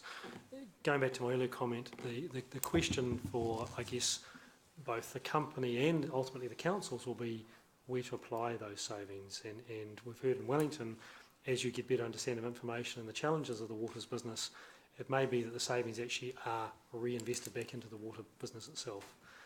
And I guess the other context here is that each council's long-term plan forecasts increasing costs of water services every year. Yeah. It's more a case of those increasing costs are lessened, but the cost would still increase. It's just by how much how much it reduces those cost increases and what we choose to do with those reduced cost increases. So that's got to do with how the levels of service ultimately get set. And the compliance requirements and legislative requirements. That's yes. right. I And mean, growth. the whole point of doing this, isn't it, to get effective and efficient service and reduce all those cost centres. I think ultimately to bring a more effective and efficient way of delivering those services across 3 councils, and we understand and we know from all the information, both our work and internationally, that coming together in these entities does create significant benefit. Benefit of joined up procurement, benefit of ultimately delivering longer term assets together, innovative thinking, shared planning, the power of working together as one, and ultimately the opportunity with this shared waters management company is beyond the 3 councils that are here talking about at the moment. This model has the potential to extend to other councils, both within the Waikato region, but also beyond the Waikato region if other councils choose to be part of that. It's a very dynamic model that could grow much more easily than a asset owning company. And I understood that there was still considerable interest in Wellington from a number of sectors around how this model might play out in respect to government's expectations for efficient and effective cost sharing arrangements across local government, and actually the Productivity Commission is also one of those that looks at these things. That would still be the case. They're still watching, looking for an outcome. Definitely, yes. There's a Okay, strong and continuing interest. Yes, yeah. Just a couple of other quick questions. In the item 10, which is your report with a really long name, let me think. It's the Shared Water Management Company Record of Agreement. So what I looked at it in this briefing material and here again in the paper. The red comments, the red track changes were derived when and by whom? Just so I'm not making an assumption. So they were agreed through the governance group process, of which our 3 elected members worked with myself and Peter. So that was reasonably recently, yeah. Absolutely, yes. And they haven't been yet shared with the other parties at this point? They have been shared with Waikato and Waipa, but they haven't formally discussed them. Just out of interest, there are going to be, in the coming month, both councils will sit down and discuss where Hamilton has got to following today. Okay. But we have certainly, and Mayor Andrew at a mayor's level and myself at an executive level has kept the other councils well appraised with our conversations and discussions. Yeah. And in fact, following our briefing on the 13th of April, the other 2 councils did put out media statements acknowledging what Hamilton had discussed at the briefing. Okay, thank you. There's just a couple of quick questions on that, if I might then. On page 64, the approach to tariff structures and charges to council.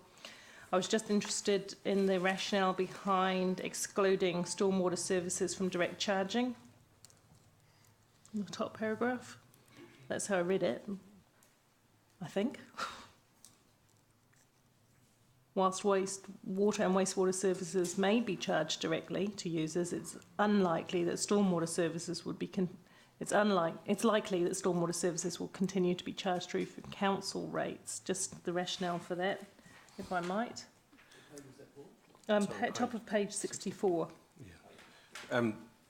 The reason for that is that it's reasonably easy to determine a point of supply for water and to charge for wastewater services through the delivery of water.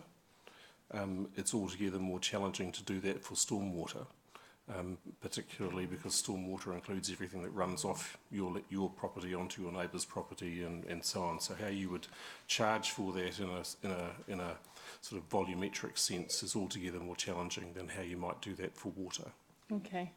I'll have to explore that a bit further because volumetric charges are just one, and we already do rate for stormwater services, so there must be a mechanism in which you can determine the cost of stormwater services across clients. But certainly, there's nothing in here that would limit the ability of any one of the councils to rate for stormwater on the basis of land area or impervious surface or something like that. Though all of those things that currently are available to you as a council would continue to be available. In essence, what this approach means is that each of the three councils would determine how they charge their ratepayers for the provision of water, wastewater and stormwater. Yeah, I'm just all of interested. those decisions would sit with you.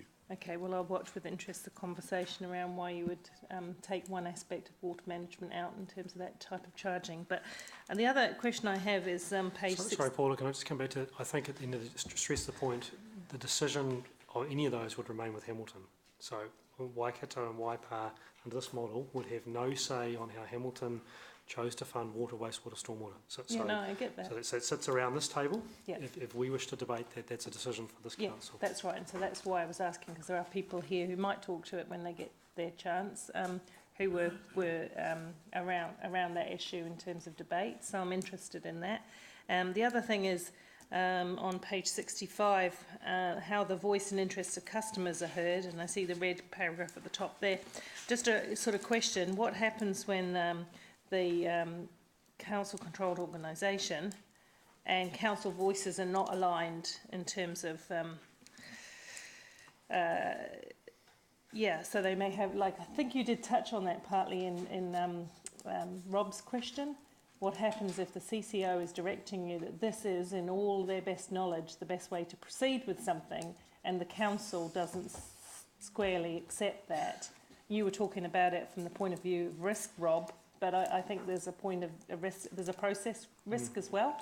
I think Colin Crampton, that question came up at the briefing on the 13th, and he explained it in the Wellington context where, and there are examples that he has cited, where ultimately they just worked the particular matter, and the council and the Wellington Waters sat down and just worked it through, and ultimately came to an agreed position, Councillor Paula. So I mean, I guess this is a trusted advisor model. Yeah. So the councils under this model are establishing this on a trusted advisor basis, that we are working with the company, that it is going to be providing the best advice to us, and as part of that process, the company will be listening to the council, and it's not a one-way engagement. It very much would be an active engagement between the company, its executive, its board, through to the shareholder forum, of which we're part of, and the council directly. So that model, I guess, ensures active communication and ensures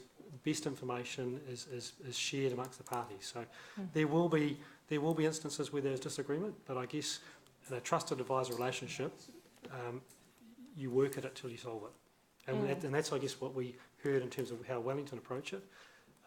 And he cited, I think, 2 examples at the briefing where they started at quite opposite ends, but they found a position. Well, that's good to hear, because I do believe that, that's maybe for comment later, but I imagine, we'll put it in a question term, the whole purpose is to get the right experts around, these are your best water management people for a variety of reasons. So anything that overly dilutes their ability to direct a course of action. Although I do believe there should be some governance oversight, don't get me wrong, but some of the wording here seemed to be diluting some of that a little bit in my view, but you might not feel that is the case. Not the intention. Not the intention. Okay, that's good to know. Thank you. That's fine for now. Thanks. Councillor Ziggy. Just a couple of things. Wellington, they've had that for 11 years now. And there's no, from what I heard at the briefing or when the CEO from Wellington came up here, that they haven't actually saved anything yet. They used the same amount of people to work with that they did previously, and there was no obvious sign of saving anything. Is that right?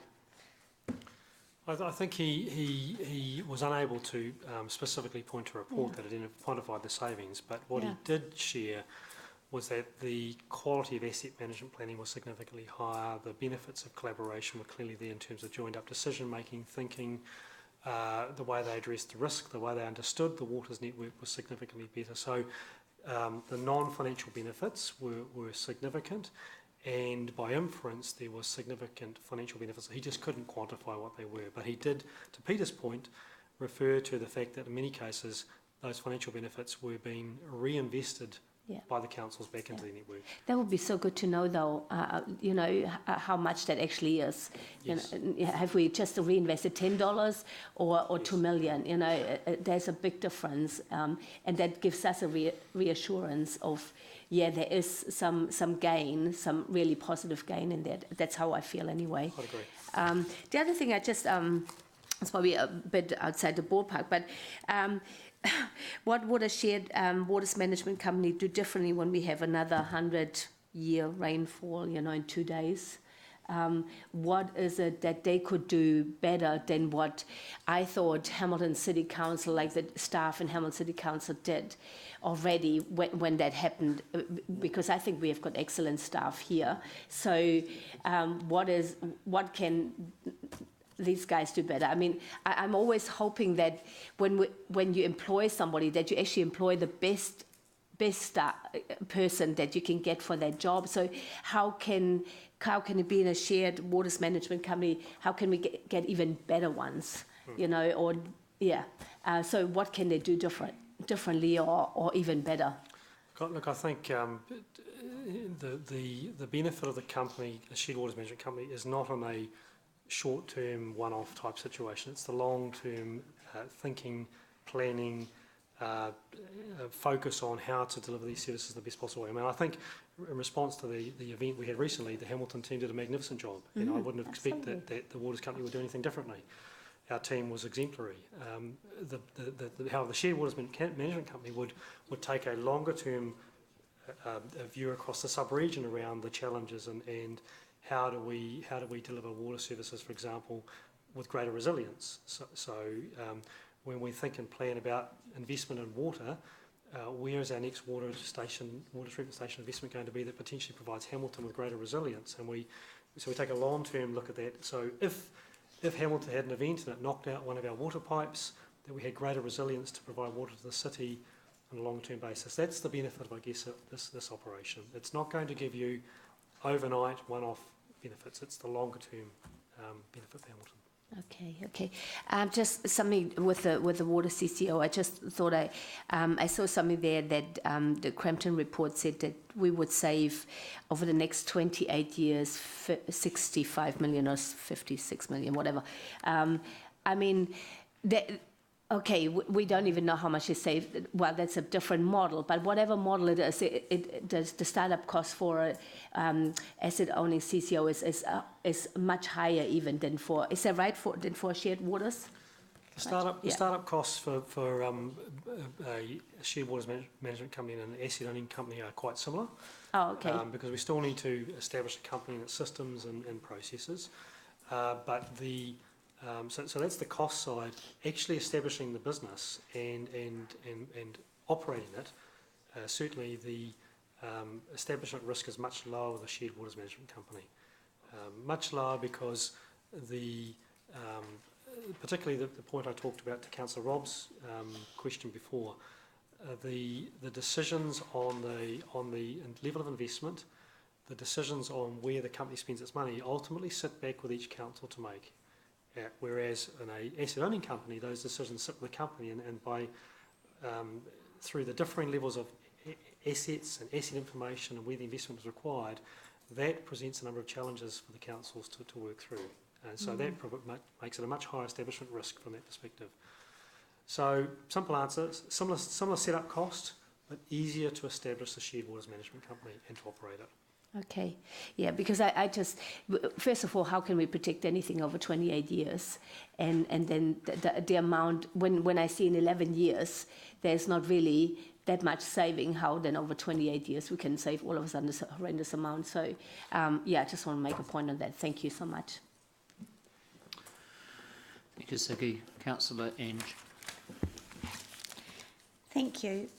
Just a point of clarification on page 32, and I think this is in the recommendation as well, but is it intended that if this goes through and we go out to public consultation, that we have one document for the contributing councils? That is the desire. Okay. That will be something that to be worked through with the governance group, but certainly, Angela, the intent would be one document, and also ideally one public consultation process, potentially with the governance group considering those submissions, but ultimately each council would make any decision ultimately. Yeah. But trying to not confuse the public, to But we make would it as joined up as all possible. be going out with the same information. Yes. Yeah. Second question on page 35, point 50, the report notes that new information has become available, and then it lists some bullet points down there. One of the bullet points, 1, 2, 3, 4, talks about a multi-council asset-owning waters company is complex and potentially results in undesirable impacts. When you talk about that now this is not the preferred option, the new information, you're talking about the Wellington model, aren't you? There's nothing else that's come out of that? So those first bullet point, 4 bullet points refer to the asset owning company. Yeah. And because of those various risks, legal and other, we have then identified that the shared waters management company model is preferred because it actually addresses and mitigates those risks. Okay, thank you. So in that same bullet point, where previously an asset-owned company was all sort of about the major benefit was lowest risk, highest cost savings, we're now, based on the new information and how the Wellington model works, we're now saying that asset owning is actually complex and potentially could result in undesirable impacts, and that is enough to tip us away from lowest risk, highest cost. You're saying that risk supersedes the previous reason we were going to go with that model. Yes, and I think there's a diagram on page 81 of the document, which is the slide that we showed at the briefing. So the asset owning model does have the lowest long-term risk, but the establishment and initial risk is very high. Yeah, okay. And that is the reason why, in the absence of the legal changes and the absence of the other risks, it's just difficult. Just in the pages sort of 41, in those tables, 41 to 46, why did we not include in those tables the status quo option? The governance group accepted that the status quo was not something that they would be promoting. Of course, any consultation with the public would identify status quo as an option, but the governance group were unanimous that a move towards greater collaboration was desirable under all scenarios. But in the staff report, the governance group preferred option is the shared waters management company. Correct. But in the tables, you've included enhanced shared services and asset owning. So for me, that information of status quo in those tables seems to have been unfairly treated. I just wanted to put, some of my questions will relate to that. So on page 36, point 58, can you just, point 57, can you just explain to me, the working group were particularly interested in the high level of transparency and accountability that the Wellington Waters Study model does.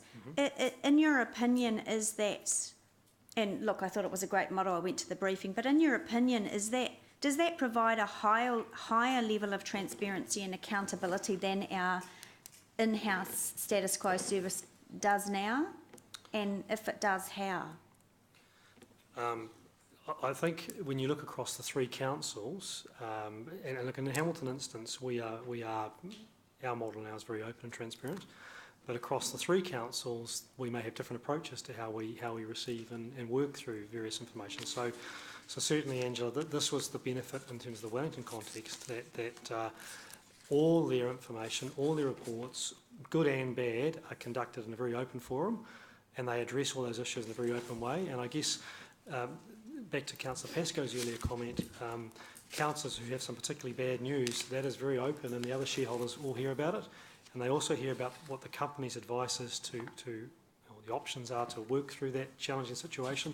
And so that was seen as a great model in terms of working together, collaboration, but also taking the public on the journey of how complicated the waters business is and what is required to provide the best service in the context of the challenges. Okay, so Blair, but what you're saying is that in Hamilton, in our city, in the service that we deliver to our residents, we have a high level of transparency and accountability, but when we're grouped together with other councils, it lifts them up to where we are, to our benchmark, basically. Absolutely, that's the preferred So model. they benefit, but we're pretty good. Look, I think, Angela, the other element to this, of course, is that around this table here today, we're a council who focus on many things other than just water. Yes, I know that. Very aware, thanks, Blair. And of course, in the Shared Waters Management Company model, it is a business solely focused on waters business. And so that, in conjunction with the transparency, gives it even greater focus on the business of waters. I don't think that's what you answered me previously, but anyway. Okay, so that's covered off that question, I think. Hang on. Okay, yep, no, that's it. Thank you.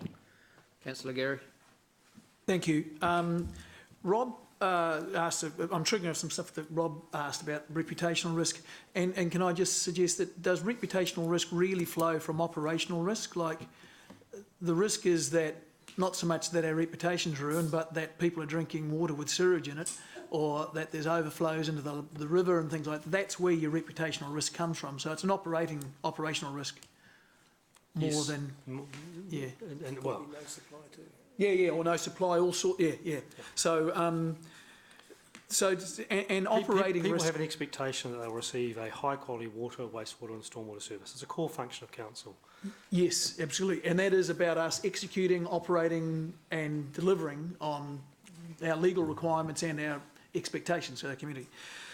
And just to preface it, I'm more in favour of the asset owning, but I'm happy to support this one because I hope it is a step towards asset owning. But anyway, to the extent that the non-asset owning CCO occurs, that non-asset owning CCO manages the assets but doesn't own them. Correct. And only has the power of recommendation with regard to what capital expenditure should be going forward. Is that right? Correct. So in response to levels of service that the company will have established with the councils, including this council here. So you saw the diagram that Colin talked about with the various taps and how it balances up. So the model that they use successfully, which would be the preferred model that operates here, is that the councils engage in a level of service discussion, and then the company will come back with an operating and capital program that responds to that. Ultimately, the council can say we're not prepared to invest to that level, but then the discussion would go back to, well, okay, what level of service are you willing to change because your investment is going to be lower than what's required to deliver that level of service. Peter wants to say something too. I can see you itching on the tip. Okay, all right, so I guess my concern is that to the extent we, and this I guess is the difference between asset owning and non-asset owning, that the decision of the capital, which is where, to start off with, nothing's other than the management of the thing. You're not on day one suddenly a great big dam's not going to get built or a water reservoir's not going to get built. So we're talking 5, 6, 10 years down the line before any noticeable change in capital expenditure, I assume would start to come into effect, because it's at the moment we are where we are, and we're a bit of an oil tanker. We're going to have to take a wee while to turn around.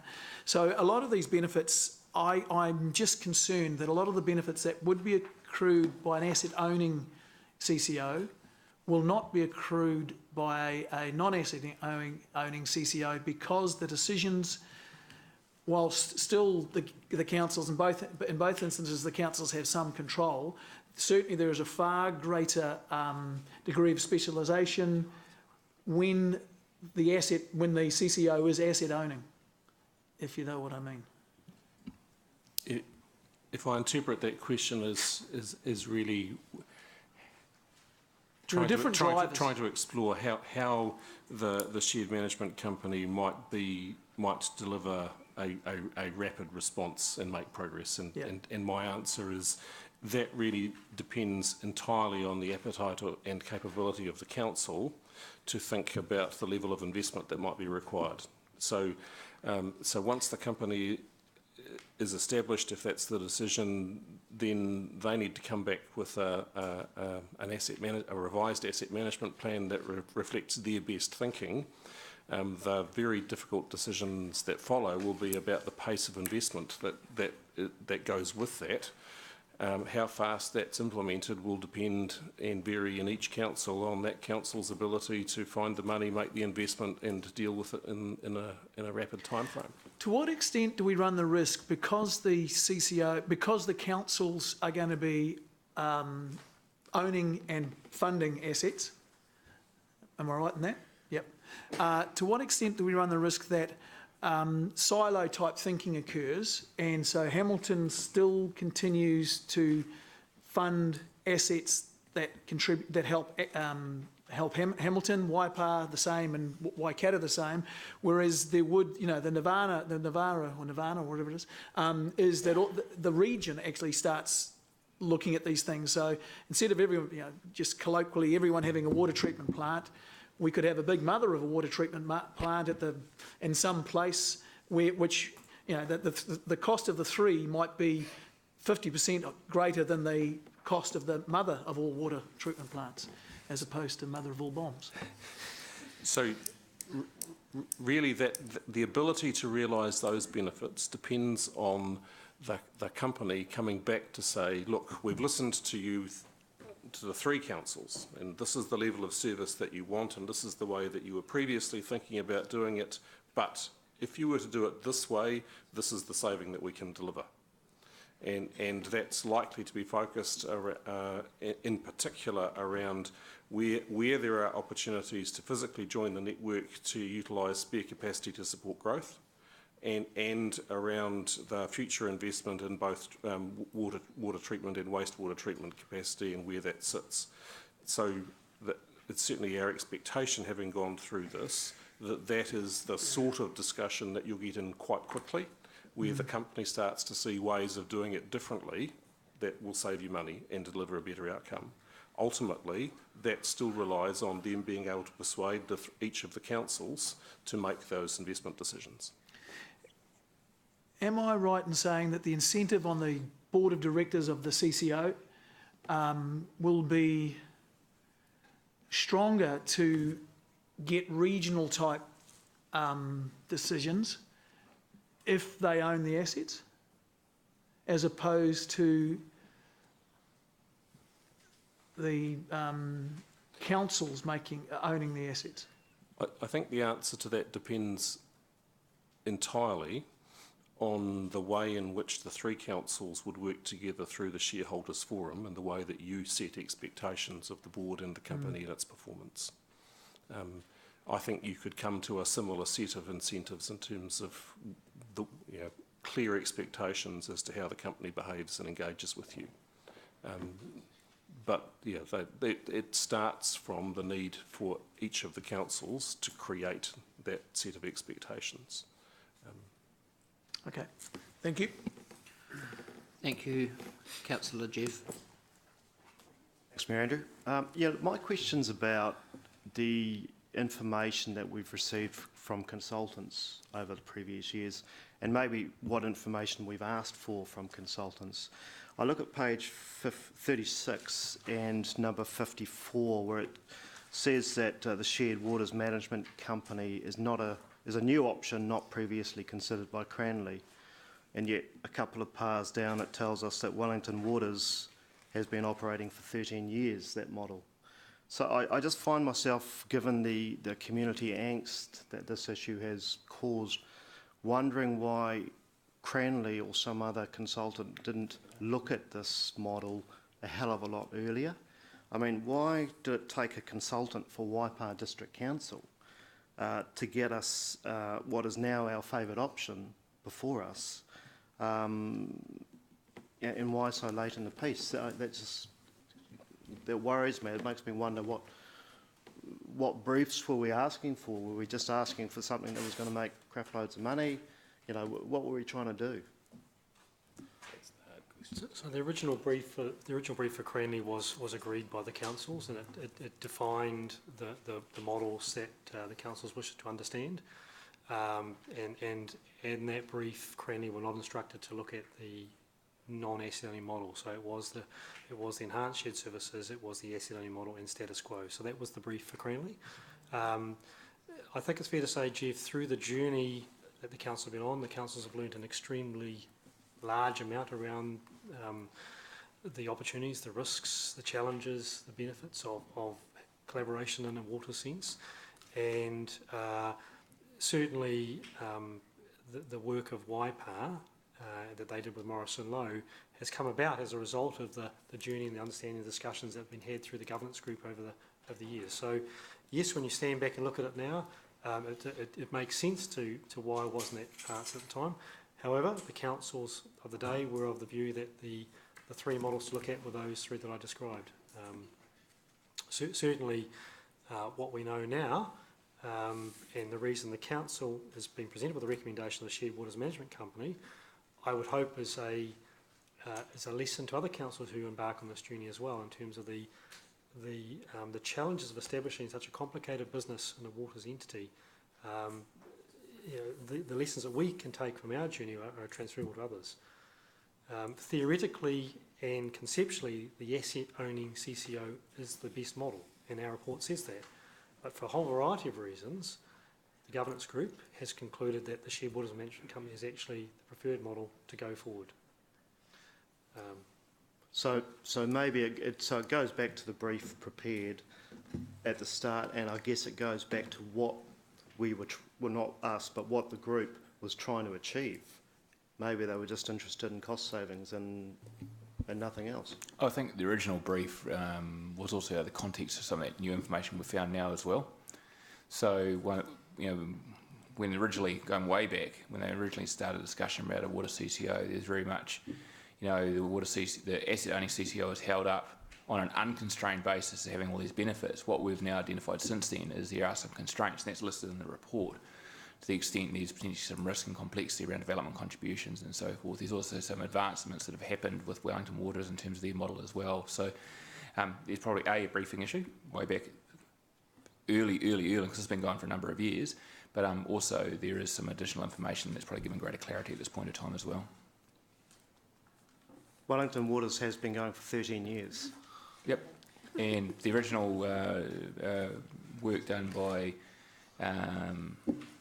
Cranley, right back at the early point, identified the greatest savings based on some unconstrained information, which we now know is potentially constrained, that an asset-owning CCO potentially had greater benefits, but we now know there's some constraints in that modelling. And in fact, if we go prior to Cranley, there were reports prior to that which did examine at a much higher level other options, and they all concluded the asset-owning model was the way to.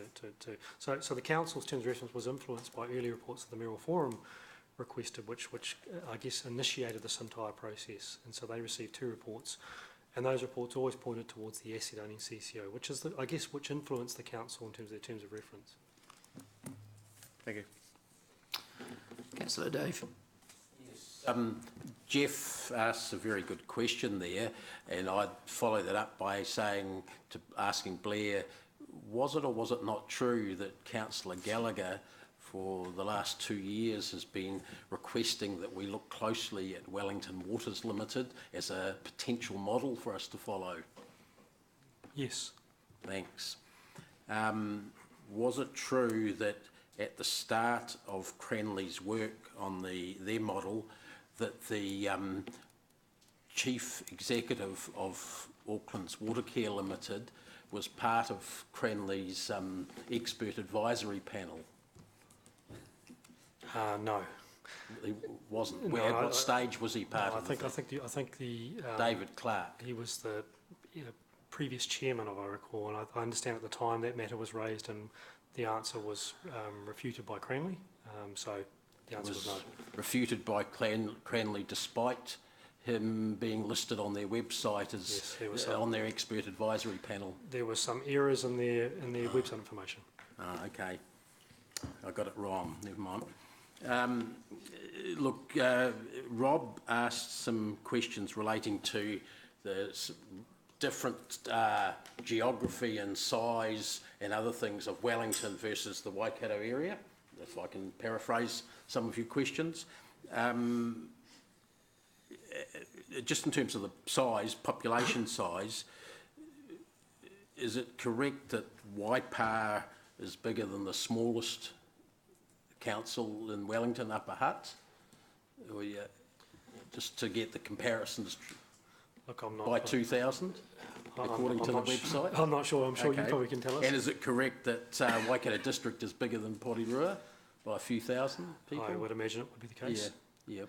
So, and of the 5 councils that Rob was mentioning in there, is it correct that only 4 of them are actually user councils and one's a water supplier council, the regional council? So it's really only 4 versus 3 in when you're comparing 2 models? Yes, that's correct. And I think the other thing to note is Colin Crampton also mentioned that Wellington Waters is reaching out to the Wairarapa and the 3 councils in the Wairarapa. So their model is now showing the benefits of greater ability to collaborate with other councils. And so that scenario is very much transferable to our context in the Waikato, where I guess it's envisaged that this model could easily be extended to the other councils surrounding the 3 councils and to provide a level of support to them in terms of their water's delivery.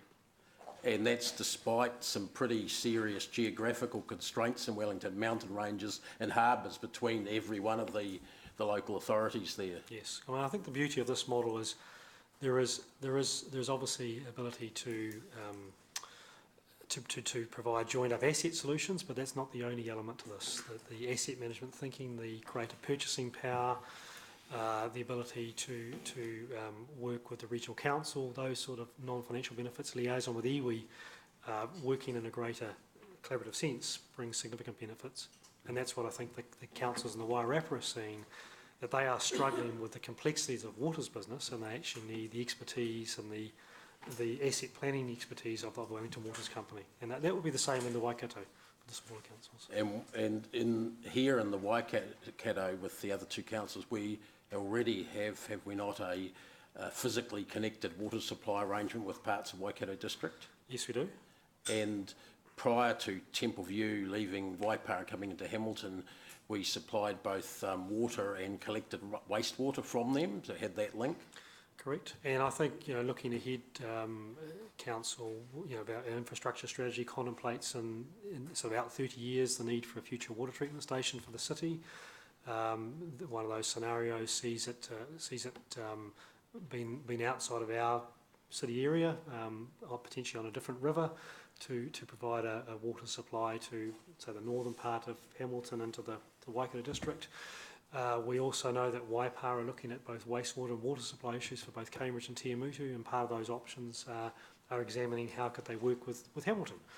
We know that the airport is looking at its water and wastewater services. So those are all examples, real examples of where those conversations could be progressed in a very positive way in the Shared Waters Management Company. So a Shared Water Management Company could be, as say, an expert advisor, designer, project manager for capital projects crossing council boundaries. Is that what you're... That's correct. And it would help certainly align the conversations as well. So it would help one asset management plan, as Peter Window referred to, across the 3 councils, would allow that thinking to be joined up and brought together in one plan, then discussed with the councils. Thanks. Councillor Siggy. Thank you. Just after Councillor Taylor's excellent hard question, I just want to ask, and that's sort of in general and maybe to the CE, that when we appoint these consultants, that yes, we might give them a brief, but I mean, we pay them good money. Could they think outside the box as well? Like Cranley could have come along. Much more, is it? Much more. But we should expect them to look at and come back with some. Yes, you didn't brief us on that, but we thought this might be even a better option. So we don't have too narrow. There's a little bit of a rhetorical question to the outside the box type thing. So I know, but is that possible for us to ask? Most consulting firms do have an out of the box fee. We do experience that from time to time. Hey, I just want to reiterate the points that this is not an issue with Cranley. Cranley had a very clear brief following a significant amount of work that was done over a significant period of time, and Blair was right, way back to the Merrill Forum, there was papers that went forward that basically suggested originally was what are the collaborative opportunities for the entire Waikato, what are the collaborative opportunities for sub-regions of the Waikato, asset-owning CCO, non-asset-owning CCO, enhanced shared services. That drove the conversations that went through various council discussions and debates. And Councillor McPherson in his questioning was right, there wasn't necessarily a majority support around the table in all cases for a non-asset owning CCO, but there was definitely a minority support for it. And as this gained momentum through to a certain point, lots of questions were asked, and it's those questions that are asked that have probably landed us where we are today in terms of our ability to consider a different alternative. And that is a very good alternative. In fact, it's better now we know, considering the constraints, that potentially the first alternative that Cranley were investigated to. But they did their job based on a history of a funneling down. All those previous considerations were considered very early on. Cranley were given a very specific brief about a very specific option. And, you know, Waipa, good on them for going off and questioning some of those constraints, and it's given us better information around this table. Good on the councillors that challenged it, because it's given better information around this table. So I have no issue with the brief that was given to Cranley at that point in time based on the resolution that was passed by the council at that time. But hindsight's 20/20, isn't it? And so that's why we're sitting where we are today, with, I think, a very good solution. I think this is an incredibly complex process we're following. It's a challenging issue. It's highly political. There is big money at stake in terms of the entity at the end of the day, and I guess, you know, we are following this process in the absence of any. If you take the Auckland situation, Auckland's water company was established under legislation, so there's only been. This is not something that we can follow a model easily to. It's a highly personal service to every ratepayer in the district, in the city. So whilst our journey has taken a while, it's fair to say that it's actually been a journey of considerable discovery, but where we're at now reflects all the information we've understood. And I think it has been very good to work with Waikato and Waipa on this journey, because we've each challenged ourselves, both politically and at an executive level. So the benefit of what you're seeing today is the result of the three councils continually asking the hard questions and examining it. So we are filtering it down to I guess, an optimal solution, taking all this into account. Just one more thing to add. This is a journey of both technical and political alignment, where you're trying to get three councils to come to a joint decision. And what you're doing today gets you to a preferred position, but you can't go anywhere else unless your other two partners are prepared to dance with you. So I would really emphasise that you've got to get the sweet spot between the technically right solution and the politically acceptable solution in order to make partnerships work. And you've got to create the relationship with the partner councils where they have sufficient trust in you and you in them to do something together. And that has been a whole journey running alongside the technical work as to how you feel each other out as potential partners and how that works. And having facilitated the discussion between the three councils through the governance group in the last period, you know, there are significant points of difference between the councils and concerns and trust issues, all of which need to be continued to progress alongside the technical issues. Councillor Paula. Yeah, that was going to be the nature of my question. A lot of this has been around political philosophies as much as the pragmatism, but isn't it correct that the asset owning CCO was and the non-asset owning CCO out of the three approaches were considered because they had the largest amount of cost savings attached to them, and that was in the early days, notwithstanding you've still got this journey of coming together with three councils with quite different challenges. Through the mayoral forum, the attractiveness of the CCO asset owning was the considerable amount of savings it could deliver, and that's why it progressed along that route for some time until politically there were some issues. Is that not right? Yes, I would say that's a good summary. Okay, we're moving to debate. To Councillor Pesco. Thanks, Chair. Look, I'm supporting this motion to identify if there is consensus to get into the same tent with the partner councils, and to do this as quickly as possible. If you look at the history, this discussion has been going on for quite a number of years, and the progress has been very slow.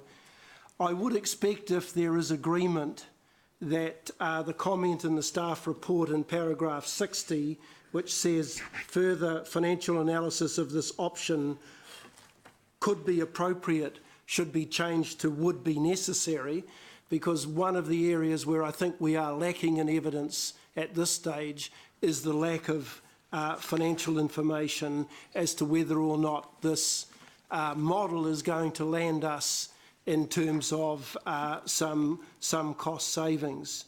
Councillor Ziggy mentioned about the $56 million saving. It was $560 million over 28 years that Cranley predicted would be the savings of the asset owning model. Now that's a very, very substantial amount.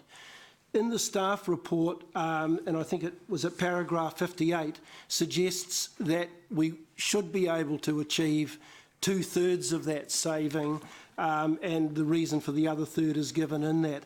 I'm, at this stage, pretty uncertain that we will achieve anywhere near this, given the lack of financial facts or savings if we compare to how Wellington has gone, and given that the Wellington model is now 13 years old and they haven't really been able to provide any evidence of cost savings. So I think quite significant care needs to be taken in comparing the model that we are advocating at this stage to that in Wellington. I do raise that because of that of the 13 years. I mean, I think even the Cranley report suggested that it would be quite a number of years before we saw the cost savings flowing through.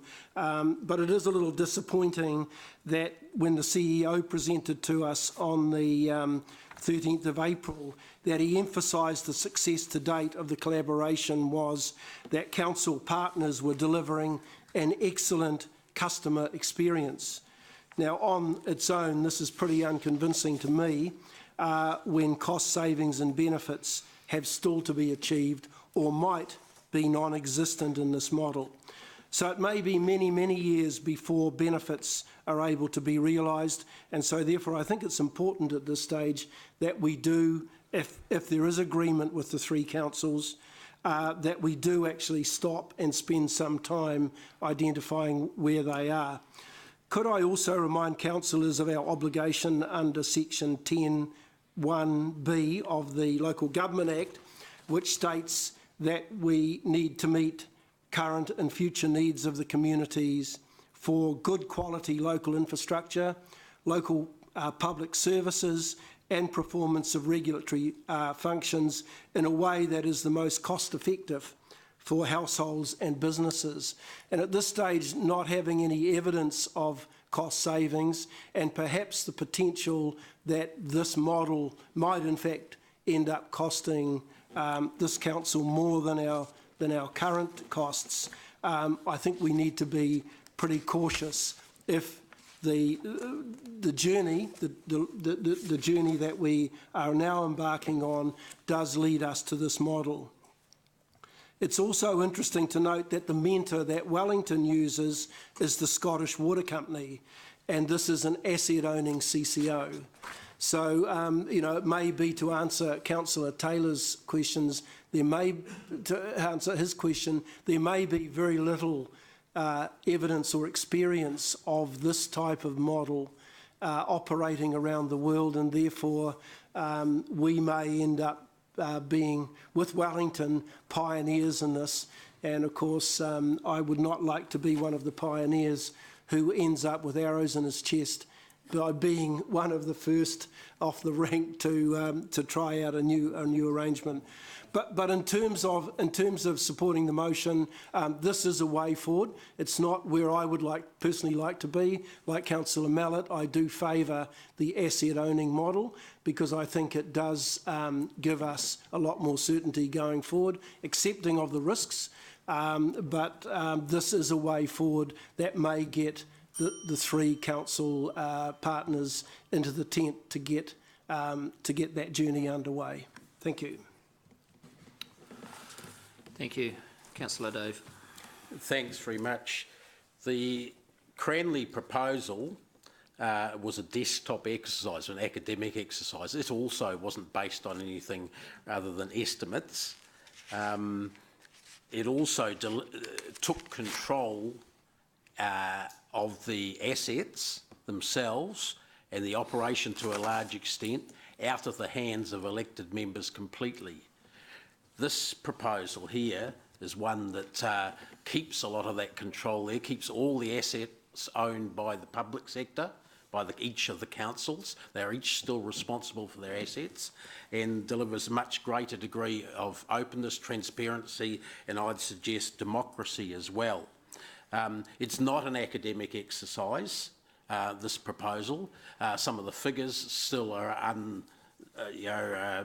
not mature, but the actual model operates already in Wellington and has done, as we know, for 13 years. It's a pity that we didn't look at it earlier. We had opportunities to do that, and I want to thank Councillor Gallagher for convincing me that we should look at it further, and convincing other people, and pretty much taking us by the hand down to Wellington and introducing us to the people down there, because I think it's opened our eyes to a different way of doing it.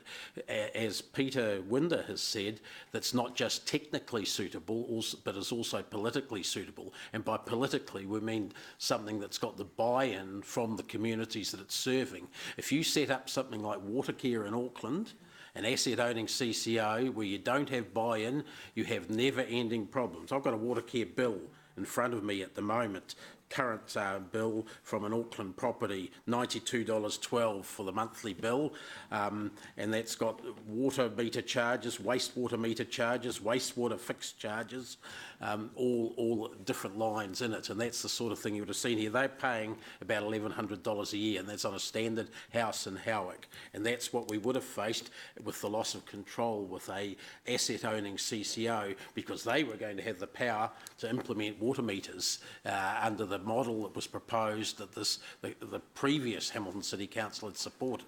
So that's why I'm happy enough with where we're going with this one. It is somewhat of a proposal. I would have left to myself said the status quo in Hamilton City was working okay, much less well in Waipa and Waikato, I would certainly admit, but I'm aware that the government has been very clearly demanding, and I don't think it matters what colour government you've got, would also be demanding, if it was a different colour, that we work together with surrounding councils. We don't go off by ourselves. They're very unhappy about councils doing their own thing when it's physically possible for them to cooperate. And I know during the discussions on the Housing Infrastructure Fund we had in Wellington last year, every minister said, well, and how's that water CCO going? Are you going to start working together down there? So, and we sort of said, well, you've got to watch the space, but they were very clear that they were also looking at, if they're going to give us money for one thing, they want to see that we're working as efficiently, they think, as possible in other areas. I think this proposal will benefit the council members and their residents quite a lot, not necessarily in a financial sense, but long-term in a sound planning sense. One of the things that a number of councils around the country have discovered is when they really looked at their physical water assets and wastewater assets, they weren't in very good condition in many cases. They're in much worse condition than they thought, because they didn't have whole teams necessarily dedicated to manage them and look after them. This does deliver a bit of a critical mass, not just for the smaller councils, but also for our council. We are actually in a physically easier space than Wellington to operate to have a joint operation. We're physically contiguous. Our houses are next to Waikato District and Waipa District houses. In some cases, our land is certainly abutting each other. That's not the case in Wellington. They literally have mountain ranges between each of the councils and harbours and whatnot like that, physical separation. But they still manage it. You heard that they're talking about going over the Rimatakas into the Wairarapa now, and I know that road's often closed, but the water lines and wastewater lines may not be, by the sounds of it. the other thing about this is that if you set up an asset-owning CCO, like was done with the electricity industry about 20 years ago, then it's odds-on that those assets will be in a position to be flogged off to the highest commercial bidder at some stage. Initially, they went to a public sector company. It didn't take long before they were sold off to private sector, and then it cost this community an arm and a leg to get that back. I don't think I'm just about finished. You're right. Okay. I don't think we need to go down that track. I think there is buy-in for this. I think it will be something that will be widespread support once it's understood in the community, and I think this is a good compromise and way forward for the whole of our community. Councillor Paula.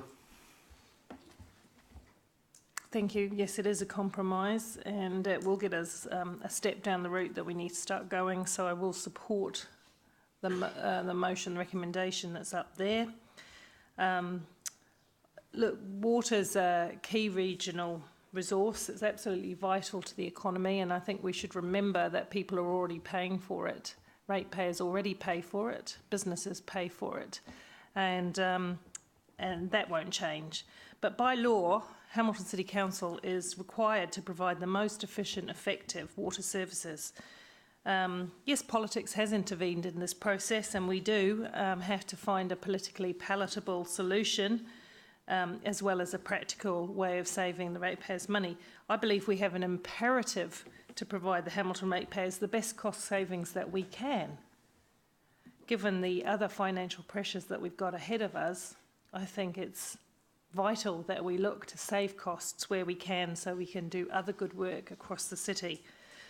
I would have also, like Rob and Gary, I would have favoured some more work around the asset owning. I've never really, and I've heard the rationale, but I've never really 100% accepted the rationale not to go there. But I do support that there should be strong governance, oversight and accountability from the business structure to governors, especially around water metering. And unfortunately, this whole issue got a little muddied with the water meter issue, because it's much broader than that, and I think we all accept that Hamilton City Council is not proposing, or none of us here have spoken up in favour of water meters. Well, I haven't. Anyway, but so on that point, yes, look, we need to move forward. I just raised the question that what would happen if this is still contingent on the three councils reaching an agreement and finding the changes in the terms of reference and so on, the agreement, suitable. I've got a few concerns about some of the track changes in the document, but I guess they'll go through another layer of debate with all three councils at the table, and so in that respect, quite happy to let those go for the time being and see where we land with some of that. So that's where I sit. I'm going to vote in favour today, a little bit reluctantly.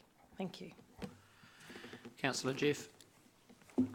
Thanks, Mayor Andrew. I will be voting in support of Shared Waters Management Company, the resolution up there. I think it will bring many of the financial benefits of sharing services between territorial authorities, but without the risk of losing ownership and control of assets, which the community is rightly concerned about. We've seen from the Wellington model, the presentation we had here in Hamilton, and the good work of our delegation who went to Wellington, that the Shared Waters Management Company can work well. I now believe it is the way forward. If I hadn't found this model of CCO, I just wouldn't have been going for it at all. It would have been status quo or some sort of form of enhanced services for me. But this pushes me over the line. For me, this is a lesson about not rushing down a path towards CCOs at all costs. You don't have to be pushed into things because a consultant says it will save you some money if you have residual concerns about the repercussions for the community.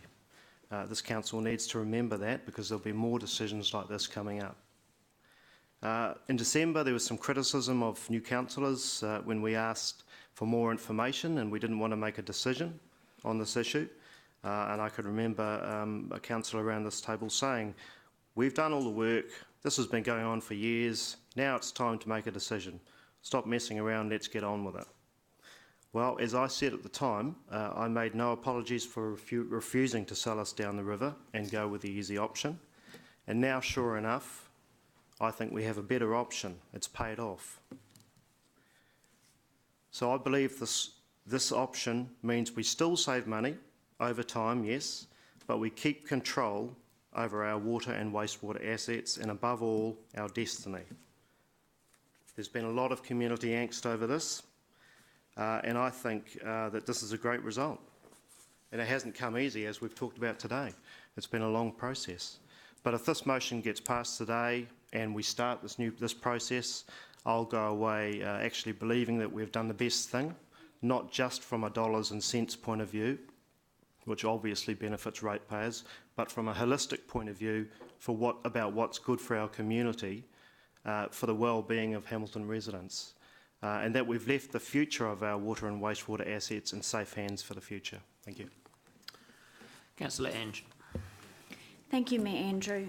I certainly hope it wasn't me that said, I don't recall it being me that said stop messing around. I hope it wasn't me. I've struggled along, and I agree with Councillor Taylor on many points that he's made, and he's articulated some of the thinking that I've done in the last several weeks, actually, in trying to come to a conclusion, and I have, and I'm drawing a line in the sand. The journey for me, and it's been since 2012, has come to an end. And I have thought long and hard about this. New Zealanders inherently hold a very strong sense of ownership of water and of our rights to it, and in particular that's amplified when we talk about local water supply. We know through experience that when that topic comes up around water meters, how angry and fearful people get and how much they worry when we add things to the water. Councillor Henry, we know the reaction that we get from members of the public. The original journey, and Councillor Southgate touched on this, was focused primarily on saving money, and it was tens, we've heard, hundreds of millions of dollars. Now we're trying to convince ourselves that actually the primary focus should be instead on things like accountability, transparency, and exceptional customer service. I'm a little bit concerned that after 13 years, and I think the Wellington model was great, that after 13 years they can't provide us with some strong financial proof and evidence that there was savings. You know what? In Hamilton we have exceptional staff. We deliver exceptional service. We have a good standard of assets, and we have a solid, proven delivery of safe drinking water for years and years and years to our Hamilton residents. Talk about an example of excellent customer service. Look, I've been really, really proud over the years of my time on council and how our organisation has handled the occasional challenges that we've had with water. When we've had extreme weather put pressure on our water systems, when Mother Nature has seen fit to chuck us a bacteria every now and then, and of course recently, and I know I'm not alone in this, the exceptional way that this organisation has handled the Eastern Bulk water main emergency repairs. Absolutely outstanding. Every possible scenario in those three examples was anticipated by our team, and every possible contingency was put in place. So, as I said, the journey for me started in 2012, and I have supported it up till now. You know, it's always good to get information and be informed along the way. And the work needs to be acknowledged by everybody involved, and in particular the delegation that did go down to Wellington recently. That's the kind of open mind and thinkingness that around a council table that gets me excited. So for me along this journey, I actually was looking for how we can do this better. Can we do it better? And the more information that I've received over time, the more convinced I am that actually we do better now. We provide an outstanding service. Yes, I know we've got some challenges, and I acknowledge that with a growing city, but I want to face those with the confidence that we have the best possible experience and the best team. Without the benefits of savings of tens of millions of dollars, the benefits to us are actually really small because we do better now. So I haven't been convinced that our team and the proven long-term delivery of years and years and years of quality water systems that the people of Hamilton have been delivered by this organisation is broken or is indeed need of fixing. I haven't been convinced through this journey that we have found a better way to do something that is worth the cost of our residents losing even a small part of their sense of ownership, safety and their sense of rights to access to water. So I won't be supporting the motion. Deputy Mayor Martin. Yes, I will be supporting this motion, and I think we're crystal clear. This is the, if you like, the views of this council that we give, of course, to our team on the Waikato Water Study, and obviously Councillor McPherson, Councillor Mallett, His Worship the Mayor. And I think Peter Winder said it all, where you arrive at the end at a solution or at a answer that is perhaps politically acceptable, which means has community buy-in. And Peter Winder well knows that I haven't always agreed with him on one or two issues, but I acknowledge that this person is the former CEO of Local Government New Zealand and former Chief Executive of the Auckland Regional Council. So in terms of his advice, without wanting to unduly embarrass him, he does have a very good understanding of the art of what is achievable and how you move something forward. And we do, of course, have 3 territorial authorities who have had, I think, my observation when I was on the Waters Group last term, have quite different views, and certainly Waipa has a perspective that is quite actually different from Waikato District. I think that this solution lands us hopefully in a position where the 3 territorial authorities will be able to work together, and I think it relies on a model that we can see already operating. This is not a stab in the dark, it's not, a pie in the sky. This is a model that has been operating in Greater Wellington for a large number of years. So in terms of the gamble, I think there is a minimum of risk because we've actually seen how it works in another jurisdiction, another area of the country. And I think it is, dare I say it, a more, for us, a more open, democratic, intuitive, community-involved model than the Auckland water model with all its water meters, of course. And one thing that impressed me when I've talked with Wellington people, both local elected members and staff, is that the Wellington Waters is based very much around open, accountable governance. But it does recognise that while the individual territorial authorities own a specific asset, in terms of their pipes and this, that and the other, that Greater Wellington has an absolute common interest in developing a wastewater system that is for the benefit of the Greater Wellington region, and in that sense we're no different. To me, the central Waikato, obviously Waikato District, particularly sort of Huntly South in my view, Waipa and Hamilton are very much a joined up community. We're looking at the housing accord, we're looking at transport, we're looking at a whole range of issues where if you look at a broader community of interests, this is very much the tight 3 of these local authorities. The other thing I like about this proposal, and Councillor Leary did touch on the issue of Centre of Excellence. Now, she pointed out correctly, we already, in my view, with our staff and our history and our vision, have an absolute Centre of Excellence. And many years ago, a Centre of Excellence was when elected members of the council of the time and senior staff rebuilt our wastewater plant and our water plant that had an absolute long-term vision and is actually the envy of many around the country in terms of the vision at the time. So to me, the opportunity with the Waikato Waters operation does give us huge opportunity to build further on that centre of excellence with the existing incredible professionals who have Australasian reputations already.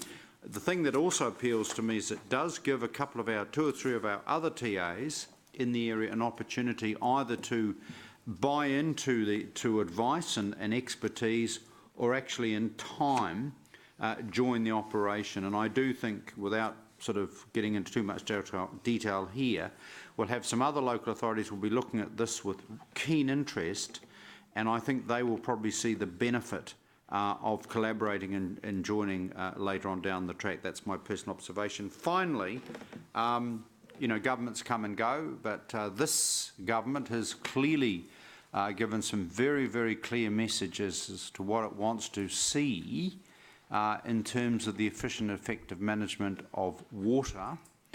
And on the one hand, we go to them and we want, for example, a very good collaborative relationship in terms of the housing accord, investment from them, and I'm nearly finished, in terms of infrastructure.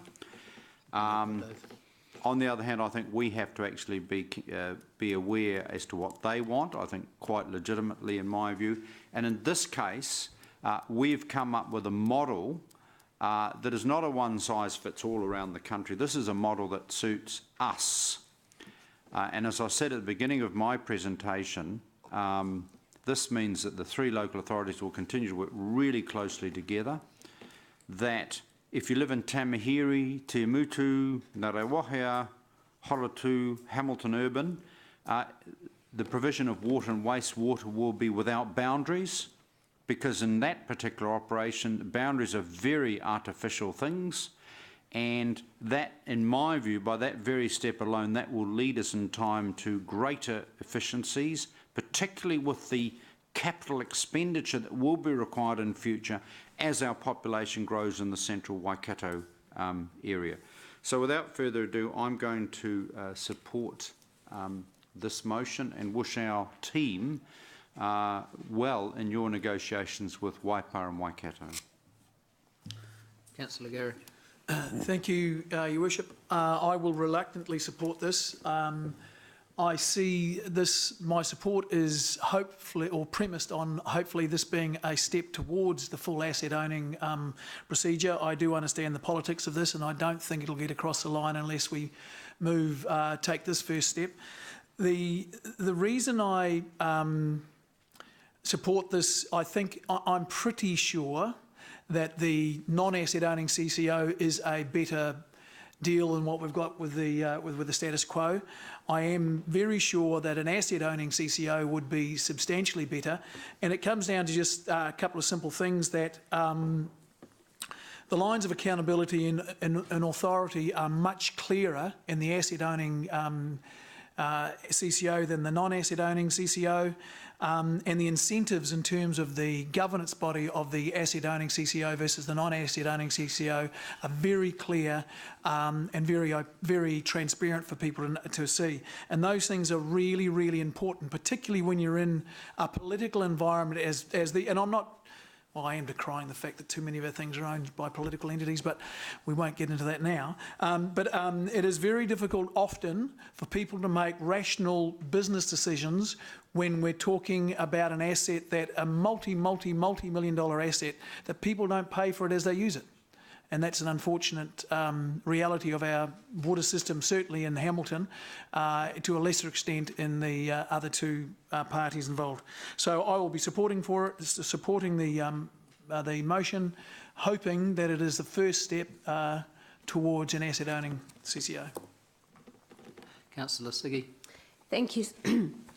Thank you so much, Mayor Andrew. Look, I agree with Councillor O'Leary, and I will actually not be supporting this recommendation. it's really interesting to hear everybody out, and I think there were some fabulous points, and I agree with quite a lot of them. But it is we're improving something that is not broken, and like Councillor Leary said, the staff is excellent. What's been happening here has been absolutely fantastic, especially in times of crisis.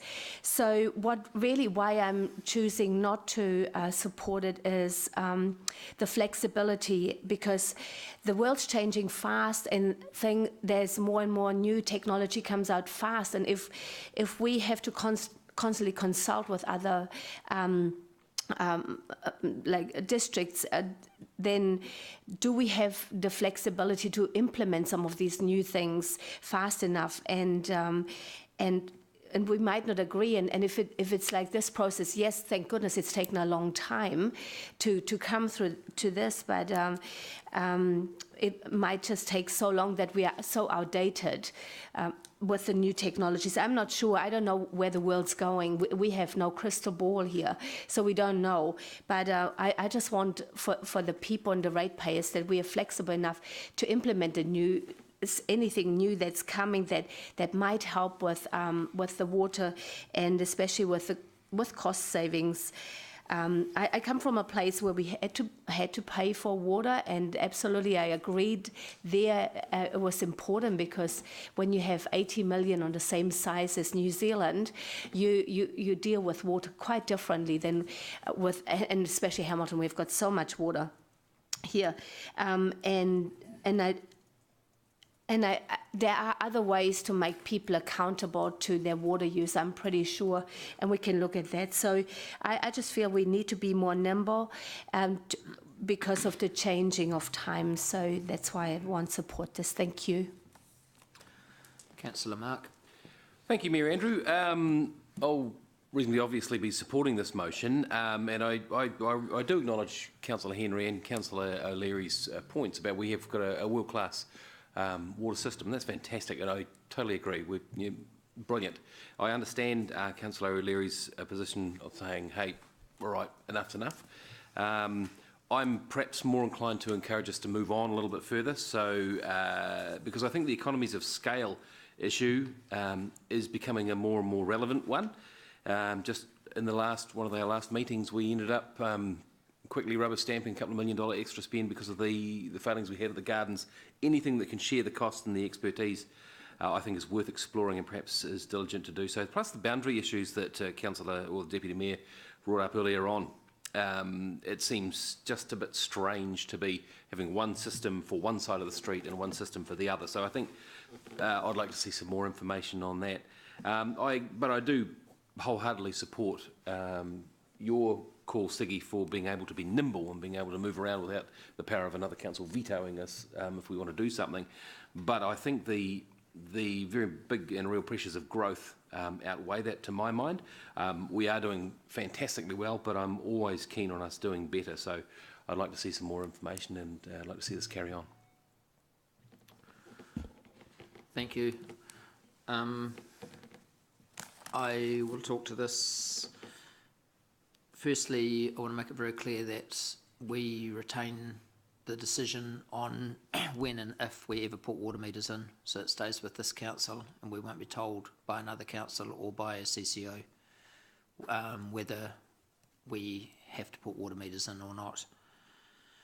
I want to commend Dave and Gary, who were on the task force with me looking at this, and Gary moved his position, and so did Dave, to come to a position where they felt that this was the best way through and forward for the city, and neither of them, I don't think, were particularly, it may not have been exactly where they wanted to be, but they came to that position which has allowed us to move forward. And the risks of this model are much, much lower. They're nearly zero.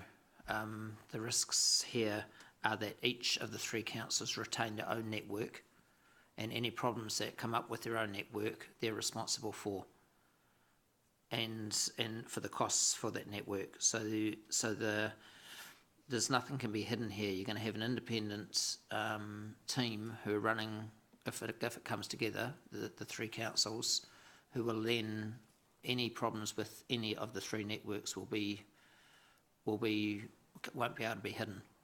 And this is a very important part of this model.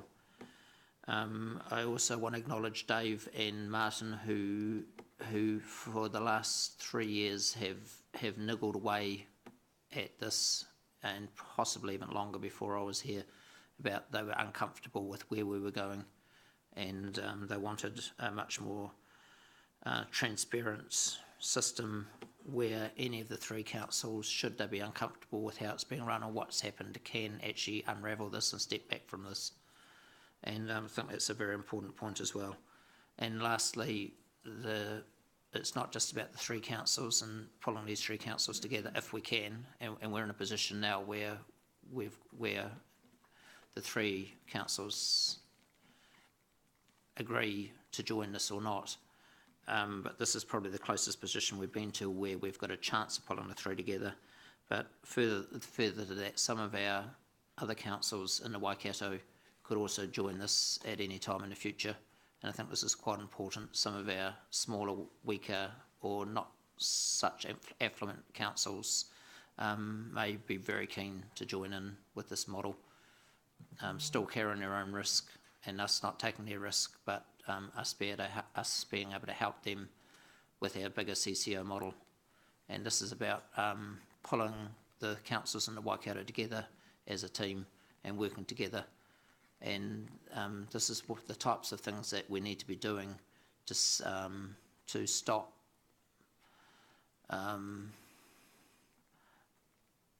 us being brought together against our wishes. So these are the type of collaborative things we can do to save money, to bring in efficiencies, and to show that we can work with our neighbours. So I'm very pleased with where we're heading today. So we'll go to the vote. We'll go to the board on this.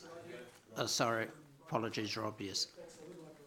Sorry, Look, Rob. I'm hoping, along with the other reluctant supporters of this motion, that I can, in my summing up, convince Angela and Ziggy to change their minds. I doubt that the journey has come to the end. I see all we're doing at the moment is simply changing paths a little bit, as Mayor Andrew has alluded to, because we feel at the moment we may be more likely to be in the same tent as our two other partners. I guess my biggest concern, and nothing that anyone else has said has convinced me otherwise, is that I'm very doubtful over whether we're going to save or whether we're going to create any efficiencies in terms of cost out of this. And I would like to see, if there is consensus, that we do some detailed work on that. To that extent, I disagree with Dave in terms of the Cranley cost savings as being academic. Those cost savings were peer reviewed. They were based on actual overseas evidence with recent experience from Australia, because most of you will know in recent years, Australia, like Auckland, was dragged into water companies by legislation. They didn't want to go there, but they did, and the cost savings to Australian water users has been quite phenomenal, and I believe the same has occurred in the UK. So Cranley did rely on evidence to arrive at those figures, and I'm just a little bit sceptical at the moment that we haven't got some savings coming through from the Wellington model, despite it being 13 years old. Two other comments that Dave referred to: water meters, which I don't think this discussion is really about, but water meters were not a requirement to implement Cranley. That is very, very clear in their report, and as Paula has alluded to, water meters has muddied this whole debate well beyond where it ever needed to go. And the comparison of water with power companies is not really valid, given the current law around privatisation of water. So I think that we just need to discount those facts. But hopeful that the two councillors who think otherwise at the moment may well change their mind after listening to my summing up. Thank you. I've almost gone the other way. Okay, we'll go to the board.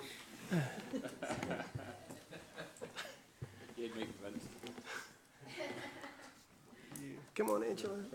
Top one, Angela. The motion is carried No, 11-4, I know, 2 I against. know. I failed again. Okay, I want to thank Richard Walker and his journalist team, and for those who are left for hacking out the morning. And I'm sorry there was no fireworks, but yeah, thank you very much for coming. And we'll stop for lunch now, and we'll reconvene at 1:30. Thank you. Sorry.